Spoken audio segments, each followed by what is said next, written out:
How many languages do you speak?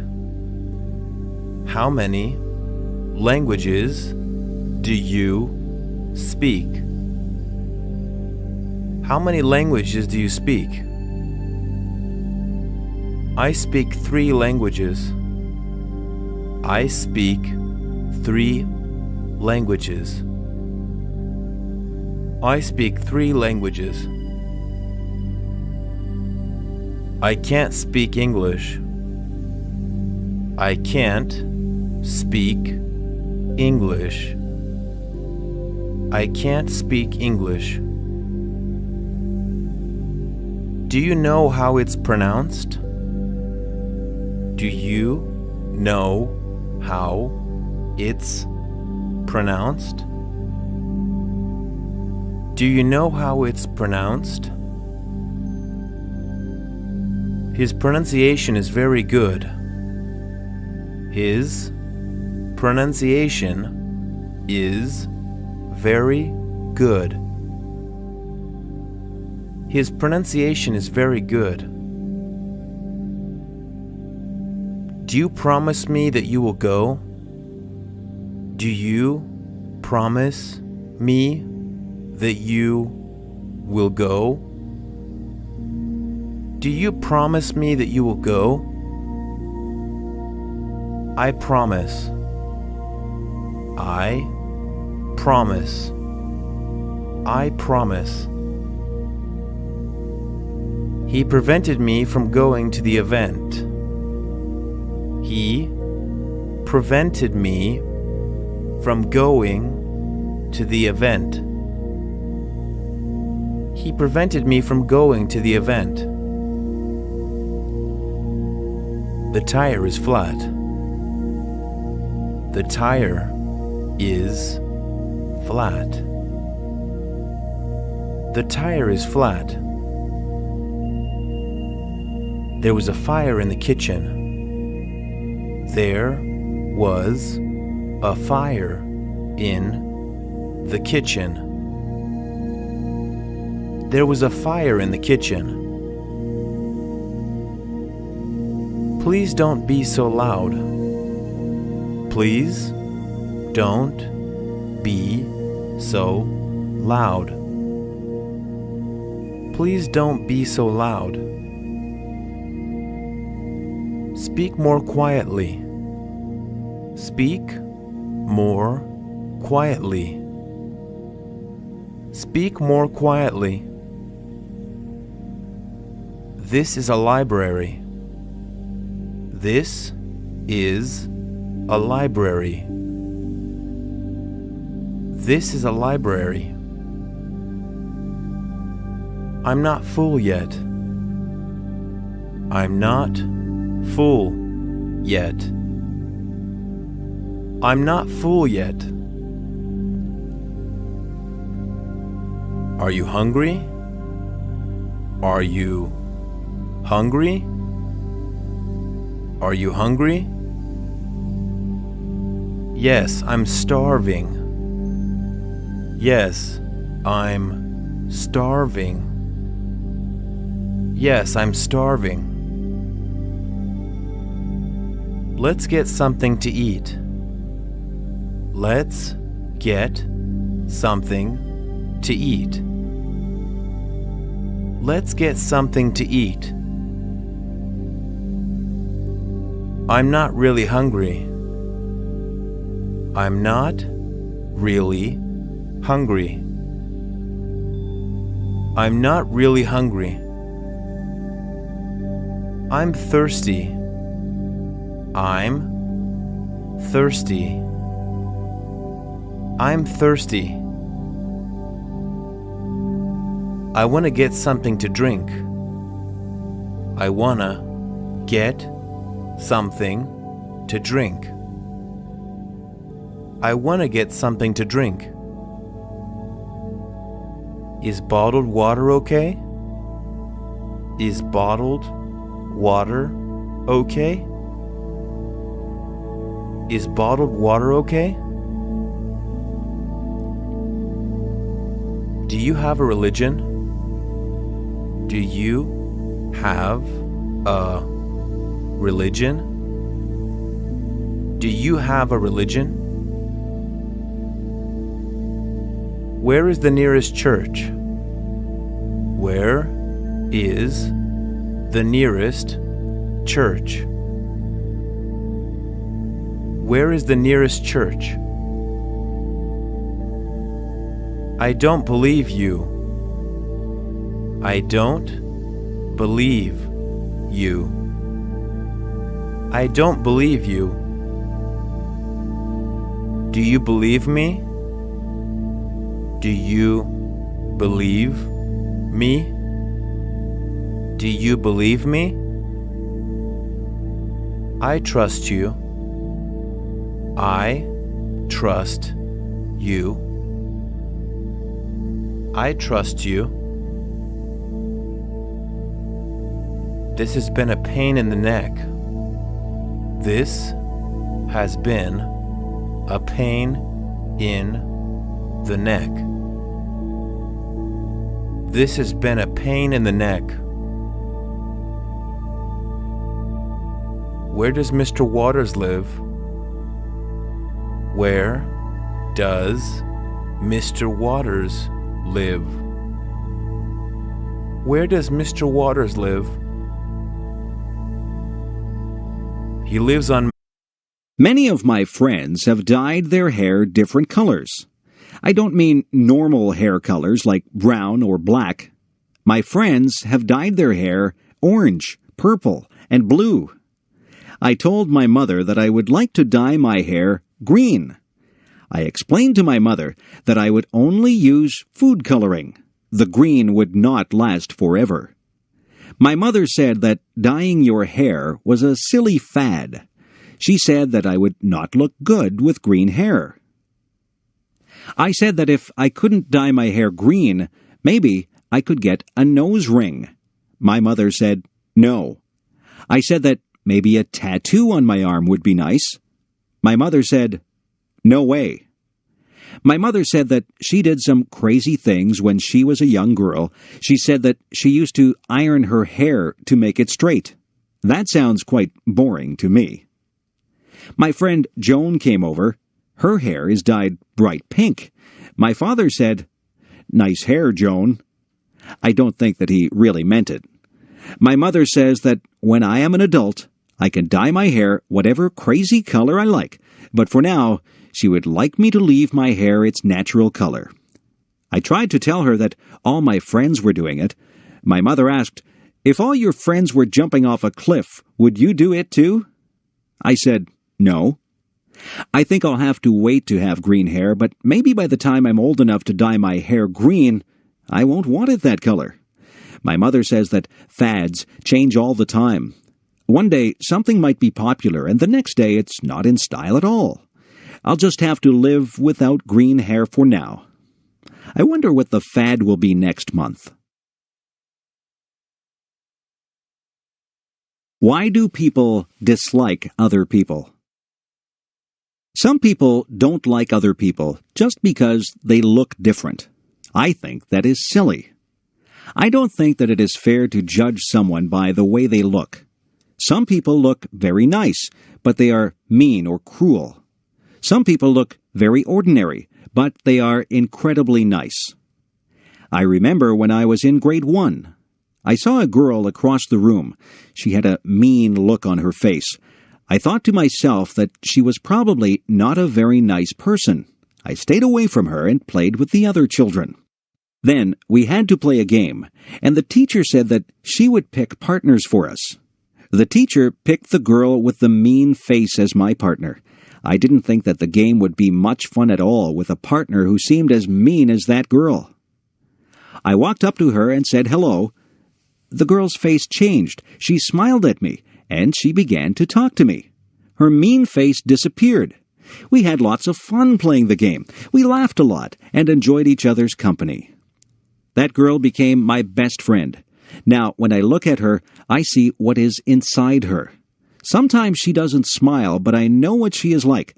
She is a kind and funny person. I have learned that you can't judge a book by its cover. It is not fair to dislike someone just because they don't look like you want them to look. You have to get to know a person. It doesn't matter to me what color a person's skin is. It doesn't matter to me if they are short or tall, skinny or fat, or happy or sad-looking. I judge people by how they treat me, and I try to treat people like I would want to be treated. The birthday gift. It is going to be my father's birthday. What can I give him? I don't have much money. I have looked all through the stores, and I have not found anything that I think he would like or that I can afford. I have thought very hard about what to buy for him. I thought that he might like some candy, but my father really doesn't eat many sweets. I thought that he might like a new shirt, but he has lots of clothes. I can't afford a new car or computer for him. I was watching him on the weekend. He cut the grass, washed the car, took out the garbage, weeded the garden, and watered the plants. I got an idea. I went to my room and took out some paper. I cut out pieces of paper, and I wrote on them. I wrote on one piece of paper that I would wash the car every weekend for the summer. I wrote on another piece that I would take out the garbage every week for the summer. I also wrote that I would cut the grass, weed the garden, and water the plants every week for the summer. I made a birthday card for my dad, and I put the pieces of paper inside it. I went downstairs and gave my gift to my dad. My dad thought that the gift was very thoughtful. He said that it was a gift from the heart. I did all those things for my dad all summer. He said that he had a lot of free time because I helped him so much. My dad and I are good friends. I don't mind doing things for him because I know that he is always there to help me out. A good gift doesn't have to be something that costs a lot. My dad says that the best gifts are the ones that show how much you care for the other person. I'm glad my dad liked his gift. Video designed by English7levels.com. New Year's Day. On New Year's Day, people start a new year. Many people make resolutions. They resolve to be better people. Some people decide that they will lose weight so that they can be healthier. Some people decide to give up smoking. They also want to be healthier. There are all kinds of resolutions that people make. Some people try not to lose their tempers.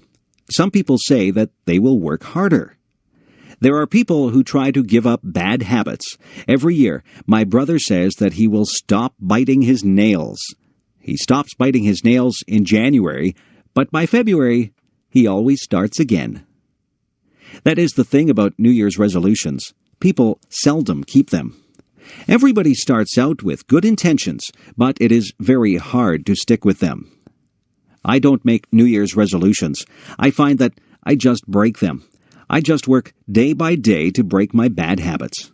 I know that I eat too many sweets. Every day, I just try to resist them.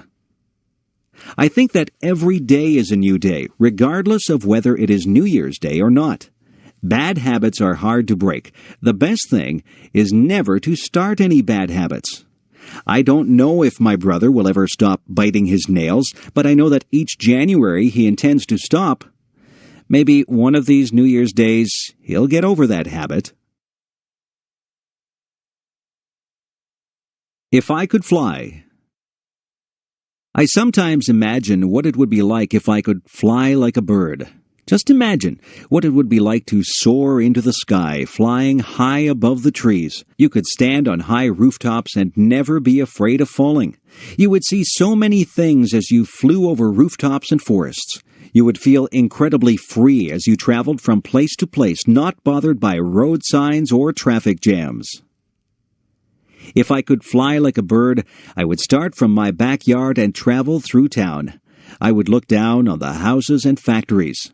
When I got tired, I would land in a field and take a nap. I would travel above rivers and follow them as they wound along and emptied into lakes and oceans. I would fly above parks, and I would call out to the children as I flew high above them. I would dip and dive as I flew. I would soar up high and dive down low so that I could almost touch the treetops. Have you ever flown? I know that you can't fly like a bird, but you might have taken an airplane ride. When you're in an airplane, you pass through clouds. It is exciting to take an airplane ride. I love taking airplane flights. I like to look down at the earth. When you're up that high, everything below you looks tiny. That's the closest I'll get to flying like a bird. But I can still use my imagination and spread my wings and soar high above the world just like a bird. What I look for in a friend. What is it that makes somebody your friend? Some people are nice and you have fun with them. Some people are nice to talk to, but they don't become special to you. Some people become very close to you. Those people are the ones who become your good friends. Did you ever wonder why certain people do become your good friends? Friends usually have something in common. Often, friends enjoy doing the same things as each other. Maybe they like the same sports or the same music, or maybe they can even talk about problems or schoolwork. Friends usually find a common bond. Friends share ideas and listen to each other. Sometimes, people who don't have similar interests even become friends. You can learn a lot from a person who likes different things than you. The most important thing about friends is that they must communicate with each other. A good friend is a person who takes the time to listen to the other person. One of the most important things that I think a friend should have is a sense of humor. I like to laugh with my friends. I like to feel comfortable around my friends. It is nice to be able to talk and laugh with people who have similar interests. It is nice to share things with people and learn about their interests. You become a better person if you are able to learn things from others. Life is a journey. On that journey, you meet many people. Some of those people will change your life. You have to choose your friends with care. A good friend is worth more than all the gold in the world. A good friend will make your journey through life more pleasant. Make friends along the way, and the path through life will be very rewarding. A funny thing happened on the way to school. Last Friday it was very windy. I was walking down the street with my friend John. We were having a difficult time walking against the wind. The wind was pushing against us, and we felt the force of it pressing against us. We even had a hard time breathing. We were walking slowly. We watched the leaves as they danced and twirled in the wind. We watched a plastic bag as it flew by us. We saw a little boy whose baseball cap flew right off his head. His cap flew along the sidewalk, and he had to chase it. He finally caught it, and he held it in his hands tightly after he got it back. The trees were swaying frantically. Their branches swished and waved in the wild wind. John and I were hit by flying bits of paper and leaves. We laughed when a garbage can lid rolled along and hit John in the leg. We saw another garbage can rolling along the road as if it was alive. Everything was moving because of the wind. Then the funniest thing happened. I wasn't paying any attention, and a paper bag came flying up the street toward us. It hit me right in the face and covered my whole face. At first, I didn't know what had happened. I was blinded. I couldn't see where I was going. I stopped and held out my hands. When I stopped, the bag fell off my face. I looked at John. He was laughing very hard. He was laughing so hard that tears were rolling down his cheeks. He said that I looked very funny with the brown paper bag stuck to my face. I started to laugh too. We laughed about it all the way to school. John said that he wished he had a camera. He would have taken a picture of me with a bag on my face. Advice. Sometimes my mother gives me advice. She tells me to save my money for a rainy day. She says that I should eat my vegetables if I want to be strong when I grow up. She says that you reap what you sow. I didn't know what that one meant, so I asked her. She said that if you are good to people, they will be good to you. If you do bad things, then bad things will come back to you. My mother is always giving me advice. She says that a penny saved is a penny earned. I am still thinking about that one. Some of these things are difficult to understand. My mother is very wise. She says that she has learned from her mistakes. She tells me that she would like me not to make mistakes, but she says that everyone does make mistakes. The important thing is that we learn from our mistakes. My mother says that nobody is perfect. My mother tells my sister that time is precious. My sister wastes time, and my mother doesn't like that. My mother tells me to be true to myself. She says that I should not follow the crowd. I should listen to my own conscience and do what I think is right. She says that it doesn't matter if you fail at something. The important thing is that you try. If you've done your best, then that is all that matters. I listen to my mother. I think she gives very good advice. My mother has a lot of common sense. I hope I am as wise as she is when I have children of my own. Sometimes I wish that she would not give me so much advice. I think that I know what I'm doing, but in the end, I always remember what she has said, and I try to live by the standards that she has set for me. Take the advice that your parents give you. They only have your best interests at heart. A trip to the hospital. I have to get my tonsils out. I'm not really happy about it, but I'm tired of being sick and having sore throats. I have to go to the hospital 2 hours before my surgery. My mother will go with me. The nurses will take my temperature and check my blood pressure. They will make sure that I am ready for my operation. I will be dressed in a white gown, and I will be wheeled down the hall to the operating room. I can't have anything to eat or drink for a long time before my surgery. My mother will walk down the hall with me. Then she will wave goodbye as they wheel me into the operating room. The doctor and the nurses will be busy in the operating room. They will be getting ready to perform my surgery. The doctor will say hello to me and tell me that he is going to put me to sleep. He will put something into my arm. He will tell me to count backwards from 10. I think that I will only say 10, 9, and then I will be fast asleep. I won't be awake for the surgery.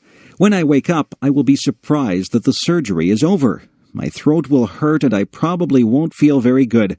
My mother will be there with me. The nurses will give me a drink and try to make me comfortable. I won't be in the hospital overnight. I will go home later in the day. My parents will have to make sure that I have a lot to drink. I can't eat any hard foods or they will hurt my throat. I will sleep a lot because I will not feel very well for a couple of days. It won't take long before I recover from my surgery. Sometimes we need surgery to make us feel better. Hospitals can be a bit frightening, but the doctors and nurses are very nice, and their job is to make you better. What my cat did. One day I was sitting in a chair drinking a cup of tea. My cat came into the room and sat on my lap. She was quite content, and she sat there purring. My cat likes to drink water, and sometimes she drinks milk. I would never give her tea to drink. Cats just don't drink tea. We were sitting there quietly when suddenly my cat stood up. She was looking at something on the floor. She crouched down low and got ready to pounce. I saw what she was looking at. It was a huge centipede. I think that centipedes are ugly. They have many legs and they move very fast. I would hate to have one crawl over me. My cat jumped to the floor and she ran over to the centipede. She was incredibly fast. I was surprised that she caught the centipede. She put her paw on it, and then she reached down and ate the centipede. The centipede must not have tasted very good. My cat got a funny look on her face, and she looked like she was trying to get a bad taste out of her mouth. I was thinking that I would be sick if I ate a centipede. My cat looked at me and jumped back up in my chair. She stuck her face in my teacup and took a big drink of tea. I was shocked. I had never seen a cat drink tea before. I think that the centipede must have tasted so bad that my cat just needed something to wash the taste out of her mouth. Guess what? I didn't finish my tea. I threw it out and washed out the cup. My cat has never had a drink of tea since that day. She has also never eaten another centipede. If a centipede walks by, she just pretends that she doesn't see it. If I was tiny. Imagine what life would be like if you were 2 inches tall. You would have to be careful that nobody stepped on you. You would have to watch out for cats, dogs, and birds. It would be very dangerous, but just think of the things that you could do. You could live in a dollhouse or even a shoebox. You could use a bottle cap for a plate. You would have to wear doll's clothes. A stamp would make a lovely picture to hang on your wall. You could hide in a mouse hole or a drawer. You wouldn't need much food. You could probably live comfortably on the crumbs that people would leave on the table. A thimble would make a good cup. If you went outside, the grass would seem like a jungle. An insect would be huge and frightening. A puddle would seem to be an ocean. You could cross the puddle in a paper cup and use a spoon for an oar. A matchbox would make a good bed with a handkerchief as a bedspread. You'd brush your hair with a toothbrush, but you'd never find anything small enough to brush your teeth with. You could take a ride on the back of a mouse. You wouldn't find any books that were small enough to read, but you might read the back of a pill bottle. You could ride in a toy car and have a soup bowl for a swimming pool. A leaf could be your umbrella, and a mitten would make a great sleeping bag. If you used your imagination, you could think up something to use for almost all your purposes. Being small might be fun, but then again it would be frightening. I'd be afraid of my pet cat. I wouldn't want a book to fall on me. I would be afraid of being swept away by a big gust of wind. I think I'd rather be my size. If I were a giant. If I were a giant, I wouldn't be able to fit in my house. I'd have to live in a building that had a high ceiling, but I'd probably have a hard time getting through the door. I'd have to make my own clothes, but where would I get a giant needle and thread to sew with? I couldn't ride in a car or a plane. I suppose I would just have to take giant steps to get from place to place. I would have to be very careful not to step on anybody or anything. When I talked, people would cover their ears. My voice would sound very loud to them. I wouldn't find shoes to cover my feet. I wouldn't find a knife and fork to eat my dinner with. I might have to use a rake as a fork. My dinner would be huge. What would I cook my dinner in?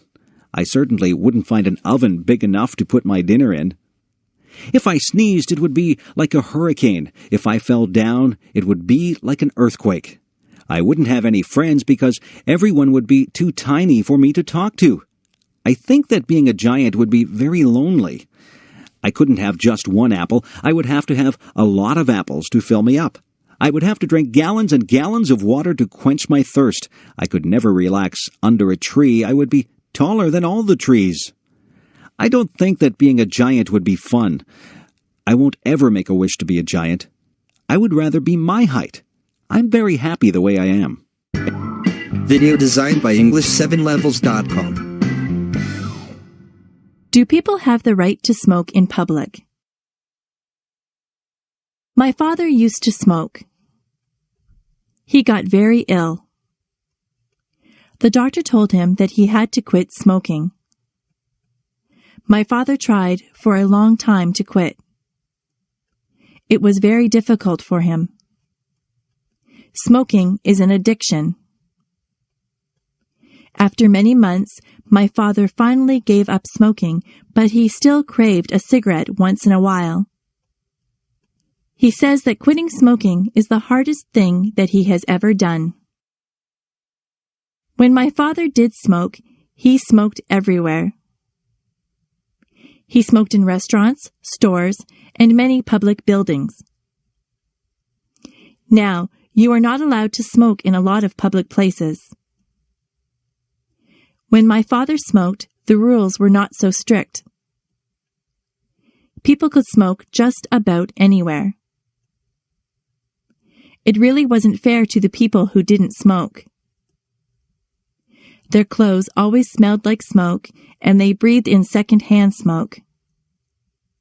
Some people think that the second-hand smoke is actually worse for you than if you smoke yourself.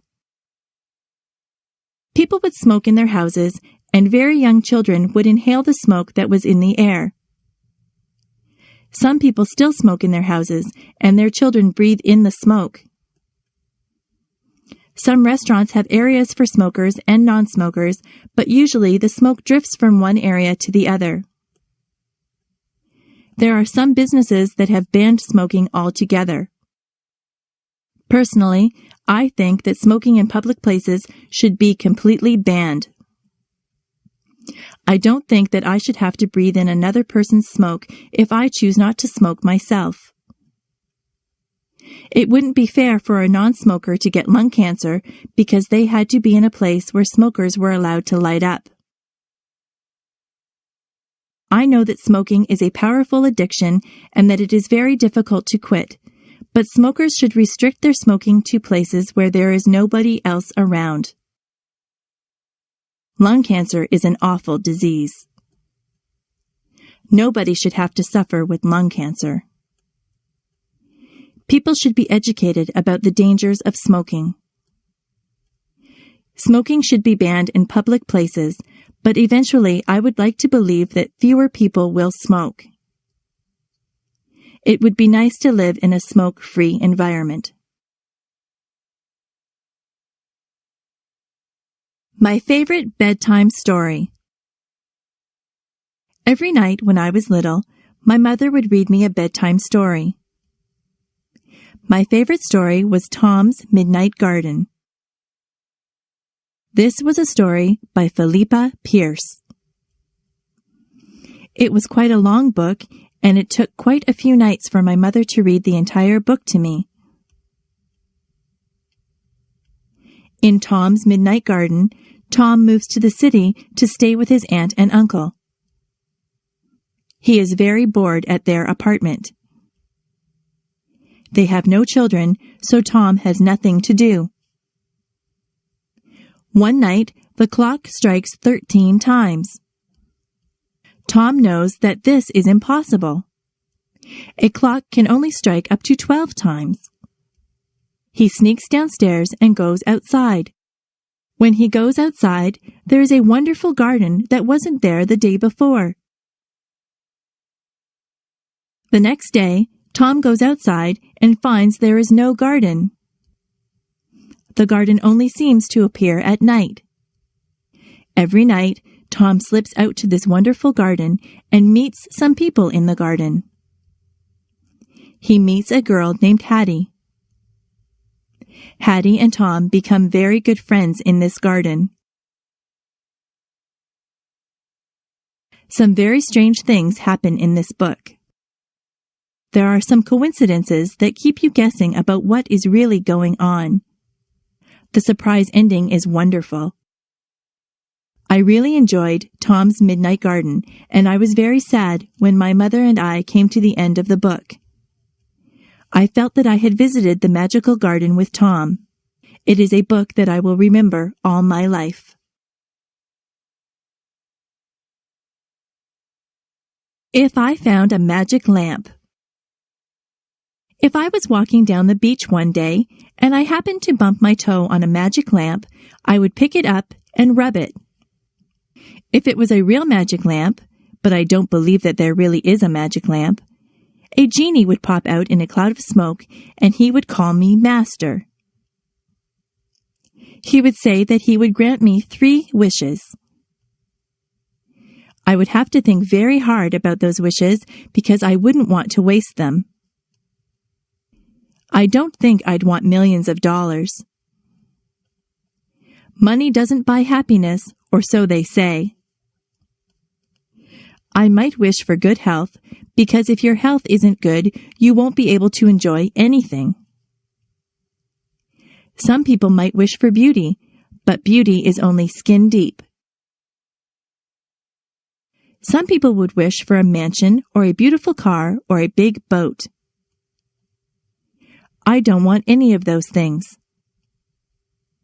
Some people would want fame. Some people would want talent. Some people would wish for happiness. That might be a good thing to wish for. Yes, maybe I'd wish for health and happiness, but what would my third wish be? I could wish for something enormous, something global.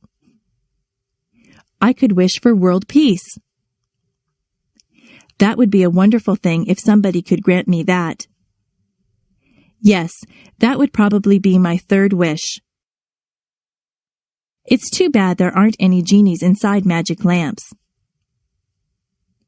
I won't get my 3 wishes. I can still work toward getting my wishes. I can eat well and exercise to stay healthy. I can be involved with a lot of things and be with my friends to stay happy. I can volunteer my time to different organizations to help achieve world peace.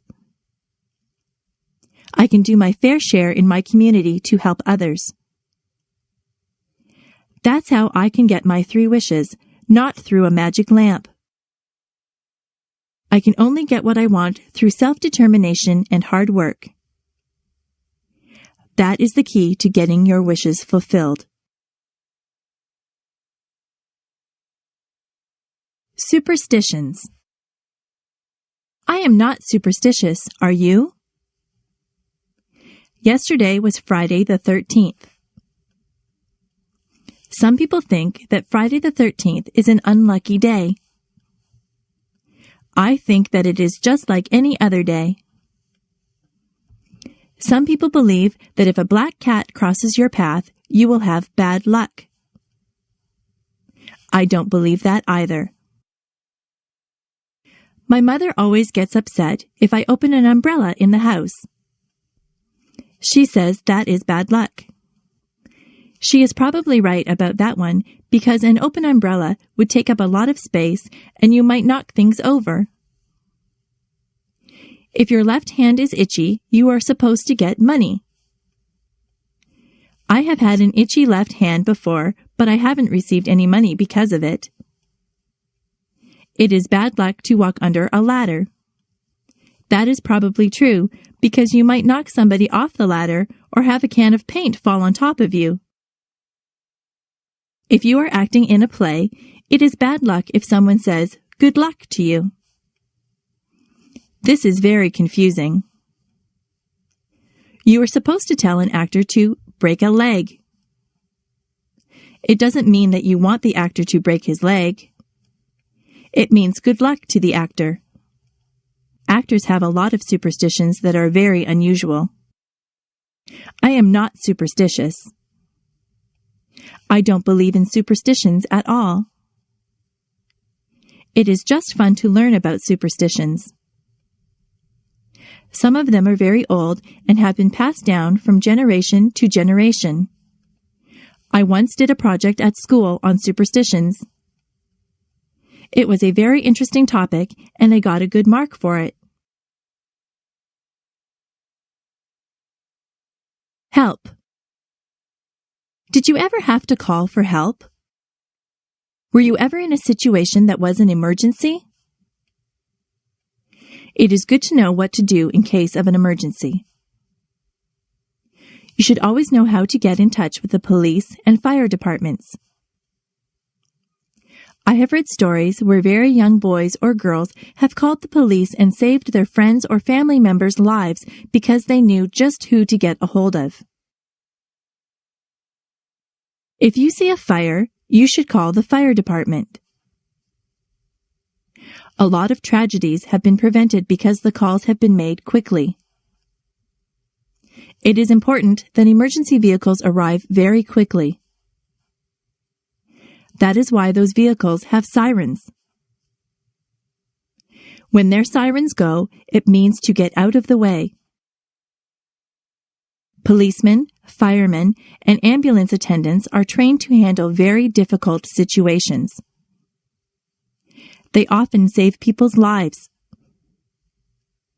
They go through a lot of training to become good at what they do. They never panic in emergencies. For your part, you should keep emergency numbers near the phone or know what the emergency numbers are. Where I live, there is a special number that you call for any emergency. We teach that number to everyone, even very tiny children. It is important to remain calm if you need help. If you call an emergency number, you have to be able to speak clearly and tell the person you are talking to exactly what the problem is. I hope you are never in an emergency situation, but it is a good idea to be prepared. The peach orchard.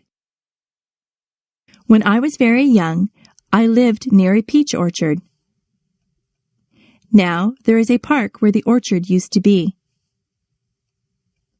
I always remember the peach orchard because my grandmother and I used to go there and pick peaches. The owner of the orchard would let all the neighbors pick peaches.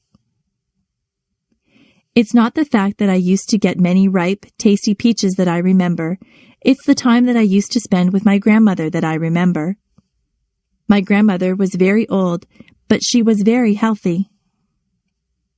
She used to walk a lot. I think that is what kept her fit. She had a lot of energy, so she liked to go to a lot of places. She would get a fruit basket, and then she would ask me if I wanted to go to the orchard.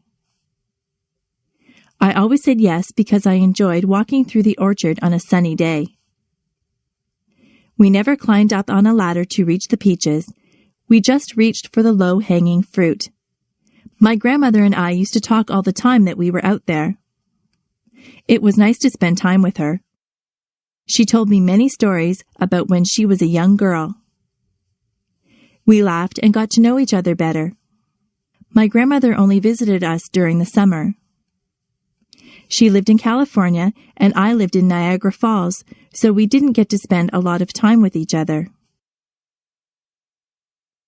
We enjoyed the hot summer days in the orchard. You could smell the peaches, and the bees buzzed lazily by us. My grandmother would point out different insects and birds to me. I learned a lot about nature from her. We would end up with a big basket of peaches. When we got home, my mother would wash the peaches, and often she would bake a peach pie for us. Nobody bakes a peach pie like my mother. It's good to have memories like that. Childhood memories of time spent with my grandmother are very precious to me. Sometimes it's just the simple things that you do in life that leave you with the nicest memories.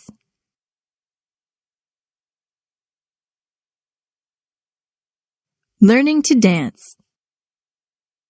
I went to England with my mother. She used to be a singer in a band. We went to the hotel that she used to sing at. It was a big, fancy hotel. Some of the people that she knew when she sang in the band were still there. They remembered my mother, and they had a good time talking to her and remembering old times. Many people told me that I looked like my mother. In the hotel, they had a fancy hall where they had ballroom dancing. I am not used to that kind of dancing. I always danced to rock music. A man told me that he would teach me how to dance. It looked very easy. I held one of his hands and put my other hand on his shoulder. He told me exactly how to move my feet. I was very clumsy and I stepped on his toes.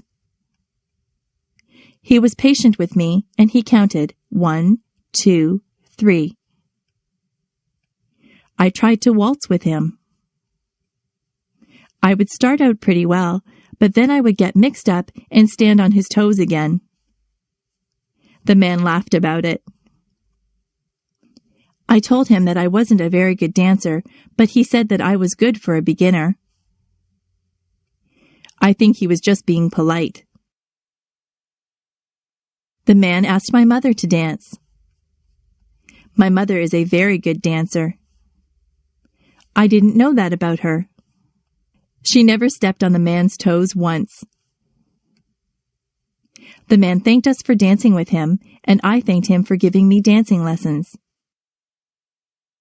I don't think I'll ever be very good at that type of dancing.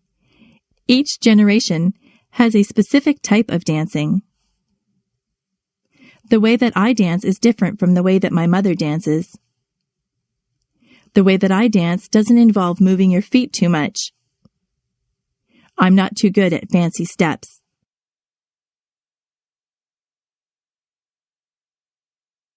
Superheroes. When my brother was very young, he loved superheroes. He collected plastic figures of all the superheroes. I think he had every superhero figurine that there was. He used to tie a towel over his shoulders and run through the backyard. He pretended that he was rescuing people. One time he stood on the roof. He really thought that he could fly with his superhero cape on. He would have hurt himself if he had jumped. My dad saw him and told him to get down. My dad explained to my brother that superheroes are not real. Real people cannot fly from rooftops. My brother was disappointed. He thought that the superheroes really existed. My dad explained that most superheroes were created as comic book characters. Somebody used their imagination to make them up, and then an artist drew them. My brother was not impressed. He said that he wanted to meet the superheroes. My father told him that he might meet someone dressed up as a superhero, but it wouldn't really be a superhero in the costume. It is hard to explain to small children that the things that they see in comic books and on television aren't really real. My brother still pretends that he is a superhero. He doesn't jump from rooftops, but he runs around and makes noises like he is flying. I look at him and remember when I used to do things like that. I'm more mature than my brother. I know that superheroes aren't real, but I know that he is having fun and using his imagination. Being a princess. Sometimes I think that I would like to be a princess. A princess would live in a palace and wear beautiful clothes. She would have servants to do chores for her, and she would probably marry a handsome prince. People would recognize her. They would wave to her as she drove by. It seems like it would be a lot of fun to be a princess. But maybe it wouldn't be so nice. Maybe it would be terrible to be recognized by everyone. Maybe a princess would feel like everyone was watching her. She would have to look nice every time she left the palace. There would always be people with cameras who wanted to take her picture. A princess would have no privacy. Even in her own palace, there would be servants around, so she would never really be alone. If I were a princess, I would worry about security for my family. Sometimes, people who are in high positions are threatened by other people. That would be a worry. I'm not so sure that being a princess would be all that much fun. I think it might be better to be just a normal person like me. I don't have to worry about looking wonderful all the time. People don't follow me around and take my picture. Whenever you see a picture of a princess, she is smiling. I wonder if she's smiling on the inside, or just smiling for the camera. Video designed by English7levels.com. My worst fear. I am afraid of water. I don't know why I am afraid. I have never had a bad experience in the water. I just never learned to swim. I should have done that when I was just little. It would be easier for me to swim now if I had started when I was young. I will go into the shallow water, but I start to panic when the water gets higher than my chest. I don't like the feeling of not being able to put my feet on the bottom of the pool or the lake. I don't like to get water up my nose. I choke and cough when that happens. My friends just tell me to relax and I will float, but I find it hard to relax in deep water. They keep telling me that if I panic, I will sink. Most of my friends have had swimming lessons. Some of them are even lifeguards. They have tried to teach me to swim, but I think I need to go to a place where they actually teach swimming. It would be nice to jump into a pool of cold water on a hot summer day. That would be so refreshing. If I go out onto a boat, I always wear a life jacket. I think it is wise to do that. Everyone should wear a life jacket on a boat. I would rather be safe than sorry. I have decided that I will overcome my fear. I will go and take swimming lessons. I have a goal. By this time next year, I would like to be able to swim the length of the pool without being afraid. It is best to face your fears and deal with them. I hope that I can overcome my fear of water. If I live to be 100. I think I would like to live to be 100. It seems like an awfully long time to live. It is an entire century. Imagine all the changes that you would see if you lived to be 100. I had a neighbor who was 85. She used to tell me what things were like when she was a little girl. She told me what my town used to look like, what her clothes were like, and what her school was like. I used to enjoy listening to her stories. Everything was so different when she was young. Listening to her was like having history come to life. I used to try to imagine what life was like for her back then. If I was 100, and I had grandchildren and great-grandchildren, I would tell them stories about my childhood. I would hope that I had a good memory so that I could remember everything. If I do want to live to 100, I'll have to have a healthy lifestyle. Not too many people live to be that old. If I do get to be that old, I hope I'll still be mentally alert and physically agile. In my country, the Prime Minister sends a letter of congratulations to anyone who has their 100th birthday.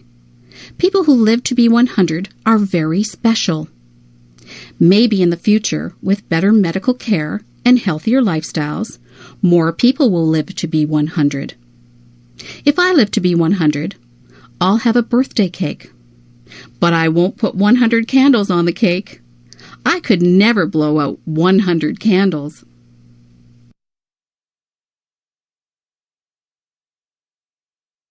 What I like most and least about myself.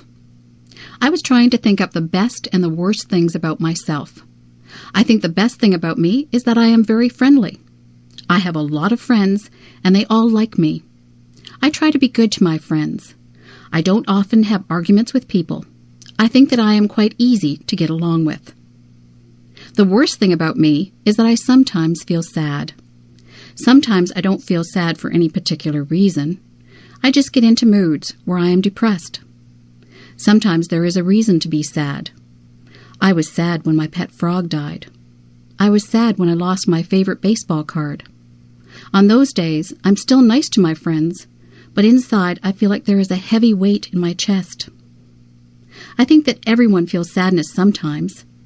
I try to do things that make me happy whenever I get into one of my sad moods. Last Saturday, I felt a bit sad, so I called up my friend John and asked him if he wanted to go to the movies. We went to a comedy. We laughed all the way through the movie, so that by the time the movie was over, I didn't feel sad anymore. My friendliness is my best trait, and my sad moods are my worst traits. I have to work at getting over my sad moods more quickly. Being sad doesn't do anyone any good. There is no use in feeling sorry for oneself.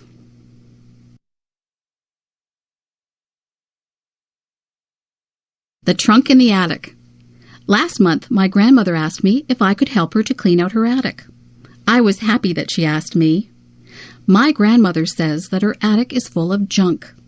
I think that her attic is full of treasures. I helped her to dust and vacuum the attic.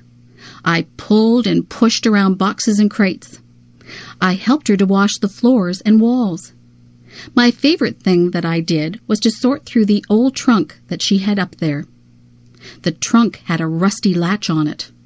It was a bit difficult to open, but my grandmother got a knife and pried the latch open. The trunk was full of all kinds of things. There were lots of clothes. Some of the clothes had been my grandmother's. There was a blue velvet dress that she had worn to a dance when she and my grandfather were dating. It was a beautiful dress, but there were a few moth holes in it. There were some of my mother's old clothes. There was a pair of bell-bottom slacks that had bright flowers on it. I couldn't believe that my mother had ever worn something like that. There were some of my mother's old report cards. Some of her marks weren't very good. I had fun reading the report cards. There were photographs. There was a picture of my grandparents holding my mother when she was a baby. There was an old baseball glove that one of my uncles had owned. There was even one of my old dolls in there. One of her legs was missing. My grandmother said that I was rough on my dolls when I was little. I should have taken better care of my toys. There was even some old jewelry. I tried on some of the old clothes and jewelry. I told my grandmother that I liked looking through old things. My grandmother told me to keep whatever I wanted. She said that it was all junk. I still say that her trunk was full of treasures. Hot and cold. I notice that whenever it is summer, people complain about the heat. But whenever it is winter, people complain about the cold. It seems that people are never satisfied. I don't like the winter. It is usually much too cold for me. My teeth chatter, and my fingers turn numb whenever the weather gets cold. It is hard for me to warm up once I start to freeze. I try to wear layers of clothes, but winter winds go through my clothes no matter how much I wear. My feet feel like they are blocks of ice on a cold January day when I walk home from school. I would not like to live in a place that had cold climate all year long. I am not comfortable when it is too cold. I like the summer. Some people say that it is hot and sticky in the summer, but I don't mind the heat at all. I love to feel the warm sunshine on my skin. I like the freedom of not having to wear heavy coats and boots. I am the happiest when there is a slightly cool breeze that comes along to refresh you on a hot summer day. I could live in a place with a hot climate. I would enjoy that. Of course, when you are in a place with a hot climate, there are more bugs than in places with cooler climates. I don't care for bugs. Where I live, it is very humid. The heat and moisture combine to make it uncomfortable sometimes. It is nicer when the heat is high, but the humidity is low. It would be better if I lived somewhere where it was hot, but not humid. That would be just perfect. Walk a mile in my shoes. Have you ever heard the saying, walk a mile in my shoes? I think it's a very good saying. Do you know what it means? It means that before you judge someone, you should put yourself in his or her position. For example, if someone was running in a race and they did very poorly and came in last, it wouldn't be fair to say, oh, he's just a terrible runner. You would have to look at all the circumstances that made the person lose the race. Maybe they pulled a muscle in their leg the day before. Maybe this is their very first race. Maybe they are not in good form because something isn't right in their lives. There can be so many things that affect a person's life, performance, and moods. There can be so many things that affect a person's life, performance, and moods.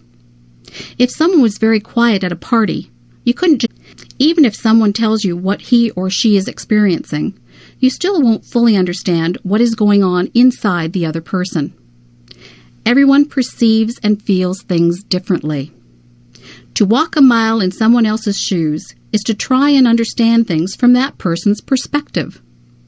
We are all shaped by the events that have taken place in our lives. No two people have gone through the exact same things. So, before you are quick to judge someone, stop and think about what it is that they might have gone through. You won't always understand why people do what they do, but you can try to understand and put yourself in their position. If I could go back in my life. If I could go back in my life and do some things differently, this is what I would do. I would not waste so many hours in front of the television set. I would get out and enjoy my life rather than watching actors in shows. I would be a little more considerate of other people. I would realize that my mother has more to do than pick up after me. I would pay more attention in school. Tests are easier when you have paid attention rather than fooling around in class. I would save more money rather than spend it on useless things. I would read more. Reading is enjoyable, and it opens the doors into all kinds of wonderful places, both real and imagined. I would learn to play an instrument. Music is always appreciated if it is played well. I would eat better foods. I would try to stay healthy through my diet and exercise. I would take more pictures, and I would keep a journal. Memories are very precious. I would take the time to listen to what people have to say. People appreciate a good listener. I would take the time to enjoy each day as it comes. Sometimes I am so busy looking forward to what is coming up that I don't take the time to enjoy the day that I am living in. That's what I would do if I could go back in my life. In fact, I think I'll just make a habit of doing all of those things all through my life. Joking. Joking is good. Jokes can be very funny. Jokes can also be hurtful. Jokes can be tasteless, too. It is not an easy thing to find jokes that do not offend anyone. Some jokes make fun of different races. Those jokes are not funny.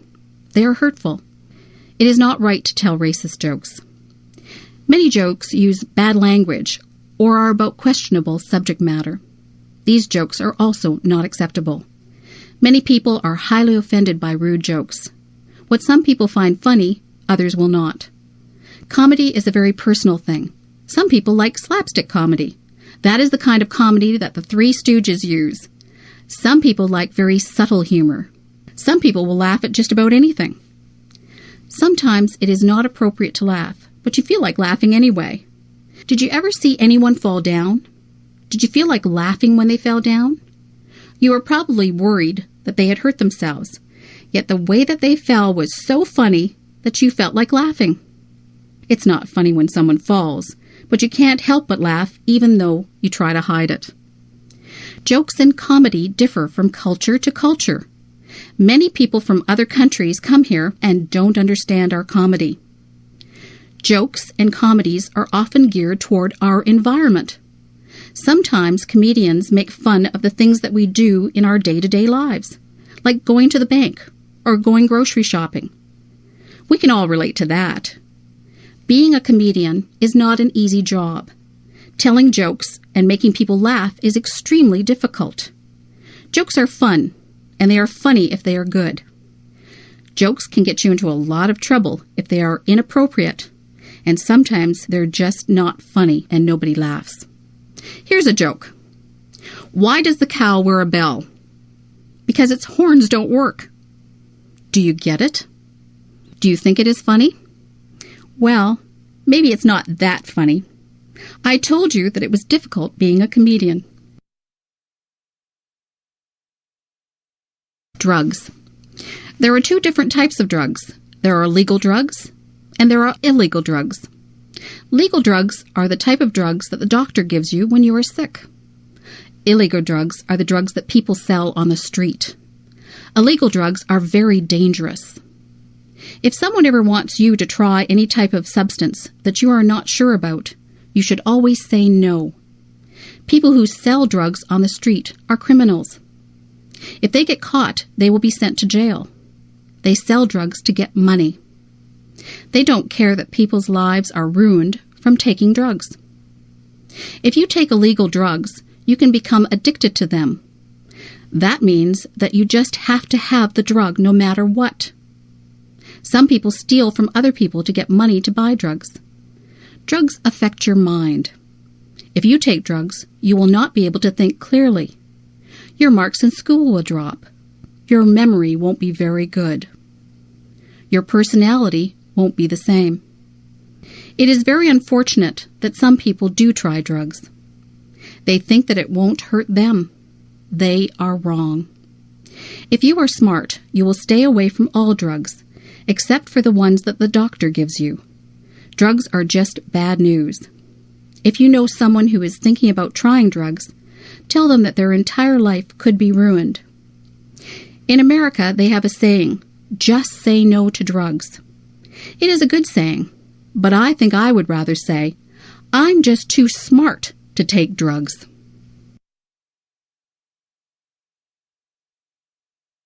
Divorce. Mary's parents just got a divorce. Mary is very upset. She thinks that her parents don't love her anymore. She thinks that they got a divorce because of her. She is wrong. Her parents love her just as much as they always did. They aren't getting divorced because of Mary. Sometimes marriages just don't work out. It isn't really anyone's fault.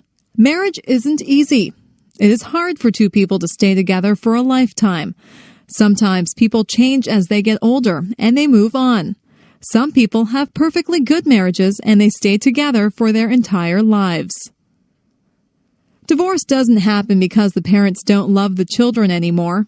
A lot of children feel that it is their fault, but it isn't their fault at all. Children neither cause the divorce nor can they prevent it. It is up to the parents. Divorce isn't the end of the world. Children can still see both parents and stay with them. Life goes on. Sometimes children can get new stepmothers or stepfathers. That can be a good thing. You just have to be understanding and know that your parents still love you. Life doesn't always go the way that we planned it, but it has its twists and turns. Life is an adventure. If your parents get a divorce, just be understanding. Know that they love you and that this is a hard time for them. It is a hard time for you too, but these things have a way of working themselves out in the end. If my fish could talk. I have a goldfish. He swims around in his bowl all day. He looks bored. I look inside the bowl and watch him. His mouth always moves. He looks like he is talking. I imagine what my goldfish would say if he really could talk. I think he would say, "Hey, I'm bored in this little bowl. Why don't you get me a bigger tank with more fish in it? I would like to have some friends to swim around with." I went out and bought a bigger tank for my goldfish. I put some plants at the bottom of the tank, and I got a miniature deep-sea diver to put at the bottom of the tank. I looked into the tank and imagined what my goldfish was saying. He seemed to be saying, "This is a nice tank. It's roomy in here and you decorated it well, but I still don't have any friends to swim with." I went to the pet store and bought 3 more goldfish. I put them into the tank. All of the goldfish seemed to look at each other. They swam near each other and seemed to be playing games. I knew which one was my goldfish because he has a black spot on his fin. I looked at him and imagined that he was talking again. He said, "This is great. I have a big new home and friends to swim with. These are nice goldfish that you brought home for me. Thank you." Goldfish can't really talk. I know that. I just like to pretend that my goldfish talks. He seems very happy now with his nice new home and his new friends. I don't think goldfish can smile either, but it looks like my goldfish has a smile on his face. The best teacher. I have had a lot of teachers.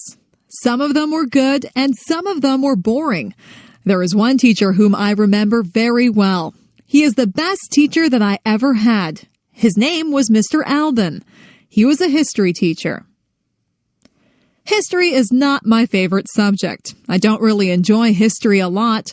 When I was in Mr. Alban's class, he made history seem exciting. He was more of an actor than a teacher. If he was describing a war, he would make us feel all the emotions that the soldiers and their families would have felt. We could almost hear the guns firing and the people shouting. He would paint a picture in our minds that was very vivid. When I had a history test in his class, I didn't have to study much. I would remember every word that he had said. I would see him doing the actions that went along with his stories. He was very animated. He would shout out orders as if he was a general, or he would speak softly and reverently when describing the death of a great hero. The most important thing that I learned from Mr. Albin was that I did really like history. I just thought that I didn't like it because most people had made it dull by just reading from the textbooks. History is not just a series of dates and dull facts. History is what really happened. History is real life. All the historical figures had real families and emotions. They weren't just fictional people. After I took history from Mr. Albin, I realized that I really did have an interest in it. He was my favorite teacher, and I will always be grateful to him for making me aware of just how interesting history really is. Weather. Sometimes I watch the weatherman on television. It is fascinating to watch him point to different areas of the country on the map. He tells us where the weather will be nice and where it will be bad. The weatherman is not always right. Weather reporting is not an exact science. Nothing is very exact when it comes to the weather. The weather department does a lot of research, but they can never be sure of exactly what will happen. Sometimes it looks like it will be clear, but the wind changes direction and clouds move in. The weatherman can warn people if there is a chance of a hurricane or a tornado. The weatherman can also warn people of floods. Sometimes entire towns have to be evacuated because of bad weather. It is important to be aware of the weather. For example, it is not good to be caught in the middle of a field when there is going to be a thunderstorm. You might want to take extra precautions if there is going to be a heavy snowstorm. You would need to be in a secure place if a hurricane or tornado was predicted. You might want to cancel a picnic if you knew that it would rain that day. The weather affects us in so many ways. Some people are really affected by dull, cloudy days. If there are no sunny days, they become very depressed. Heavy air pressure can cause some people to have headaches. Weather affects all of us in one way or another. It is always a topic of conversation. People often say things like, "Hello, it's a beautiful day today." Often we plan our lives and activities around the weather. So if you are planning on walking home tonight, keep an eye on the sky. Are those rain clouds up there? You might need an umbrella. Video designed by English7levels.com. How to avoid catching a cold. How many colds do you catch in a year? Most of my friends catch quite a few colds. They cough, sniffle, and sneeze. They carry around tissues and blow their noses all the time. Their eyes water and they have scratchy throats. I don't get many colds. In fact, I can go for a whole year and never catch a cold. This is why I consider myself an expert on how not to catch a cold. I'll tell you how to avoid catching a cold. I think that you need to take a lot of vitamin C. I eat a lot of fruits and vegetables. I drink fruit juice too. I also take vitamin C pills. Whenever I begin to feel a cold coming on, I make sure that I have taken my vitamin C pill and I drink a lot of orange juice. That usually knocks the cold right out of my system. I make sure that I get a lot of fresh air. In the winter, a lot of buildings are shut up tight so that the air is stale and people's germs circulate through the buildings. I get outside and breathe in fresh, clean air. If somebody is rude enough to cough or sneeze right in front of me without covering his or her mouth, I just hold my breath for a second. I'm not sure if this works or not, but I don't want to breathe in anybody's cold germs. Many germs are passed through hands. It is important to wash your hands thoroughly if you touch anything in a public place. If I hold a banister while I'm walking down the stairs, I think of all the people who have used that banister, and I make sure that I wash my hands before I eat. Doorknobs also have a lot of germs on them. Money is another thing that is passed from hand to hand and is covered with germs. Sometimes I see people stick money into their mouths. Just think of all the germs that you would be putting into your mouth if you did that. If you just give it a little bit of thought, you can avoid a lot of germs that cause colds. If you eat good food and stay fit, your body will be able to fight off the germs that causes colds and other diseases. It is not always possible to avoid colds, but if you do catch a cold, drink plenty of fluids and get a lot of rest. The future.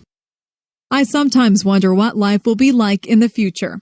Life has changed so much in just the past few years. I'm sure that there are still big changes that are coming. Do you think we'll still drive cars? Maybe we'll get into computerized vehicles that we won't have to drive. We'll just push a few buttons and the vehicles will take us to wherever we have to go. Maybe there won't be roads. We might just fly through space to get where we want to go. Instead of telephones, we'll just use our computers. We'll be able to see each other when we talk. That type of thing is already happening. Maybe we won't have to cook our meals. We might be able to push buttons to order whatever we want. A nice roast beef dinner or an ice cream sundae might just pop out of a machine. It would be nice to have a robot to clean the house for you. In the past few years, computers have been extremely important. People used to write to each other through the mail. Now people communicate so much more frequently through email. Most of my friends own computers. If we had all of these things to do the work for us, what would we do? We would still need people to program the computers. We could spend more time being creative rather than doing everyday chores. The future holds many surprises. I'm sure that technology will become even more and more amazing. When my parents were young, they had never even seen a color television. Nobody owned a computer. It doesn't take long for things to change a lot. Who knows what amazing things are in store for us? Giving a speech. I had to give a speech last week. I gave a speech to 300 people. I had to speak in front of a group of students.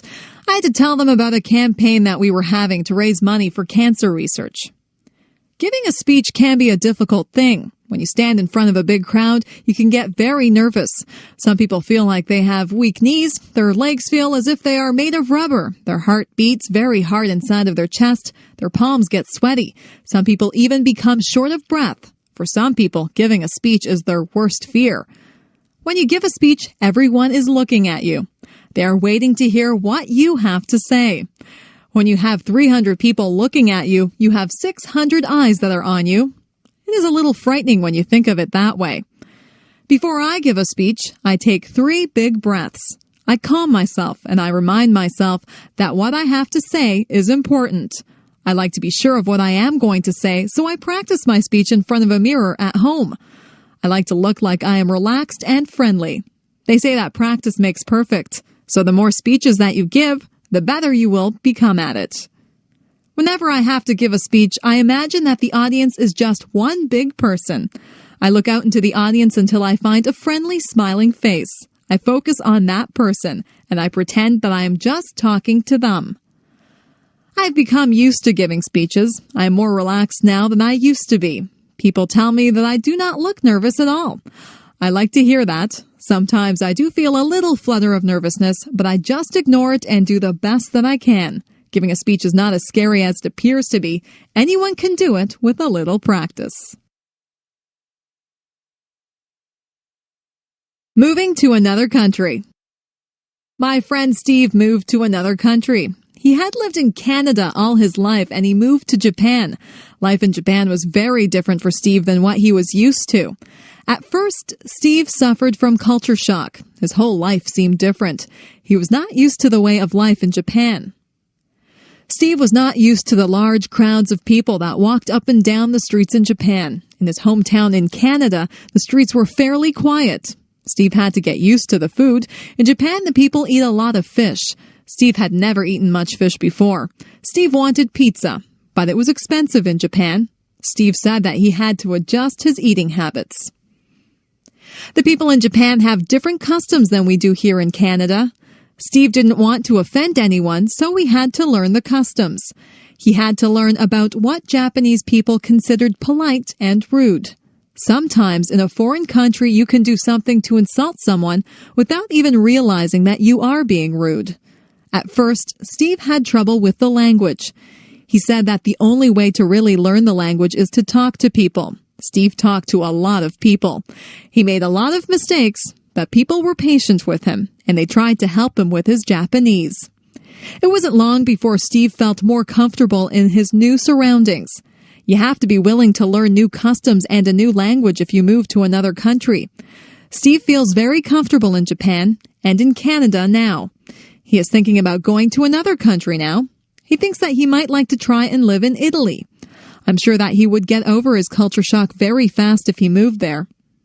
Moving to a new country can be difficult, but if you are willing to learn, it can be a very rewarding experience.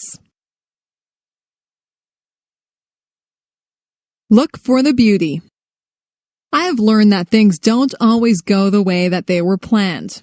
If something doesn't happen the way that I want it to, I try to make the best of the situation. I always try to find something good in everything that happens. Last year, I broke my ankle when I was walking on an icy sidewalk. At first, I was very upset. I was missing school and there was a party that I wanted to go to. I couldn't do very much of anything. My ankle was very sore. I stayed home and I read a book. It was an excellent book and one that I probably would not have had time to read under normal circumstances. My friends brought my homework to my house and we had some really nice visits while they were here. I had to accept the fact that I couldn't go anywhere on my broken ankle, so I made the best of a bad situation. Once I lost my way when I was out camping. I ended up in a very large field. I was afraid that nobody would find me, but I calmed myself down and took time to examine all the interesting wild flowers in the field.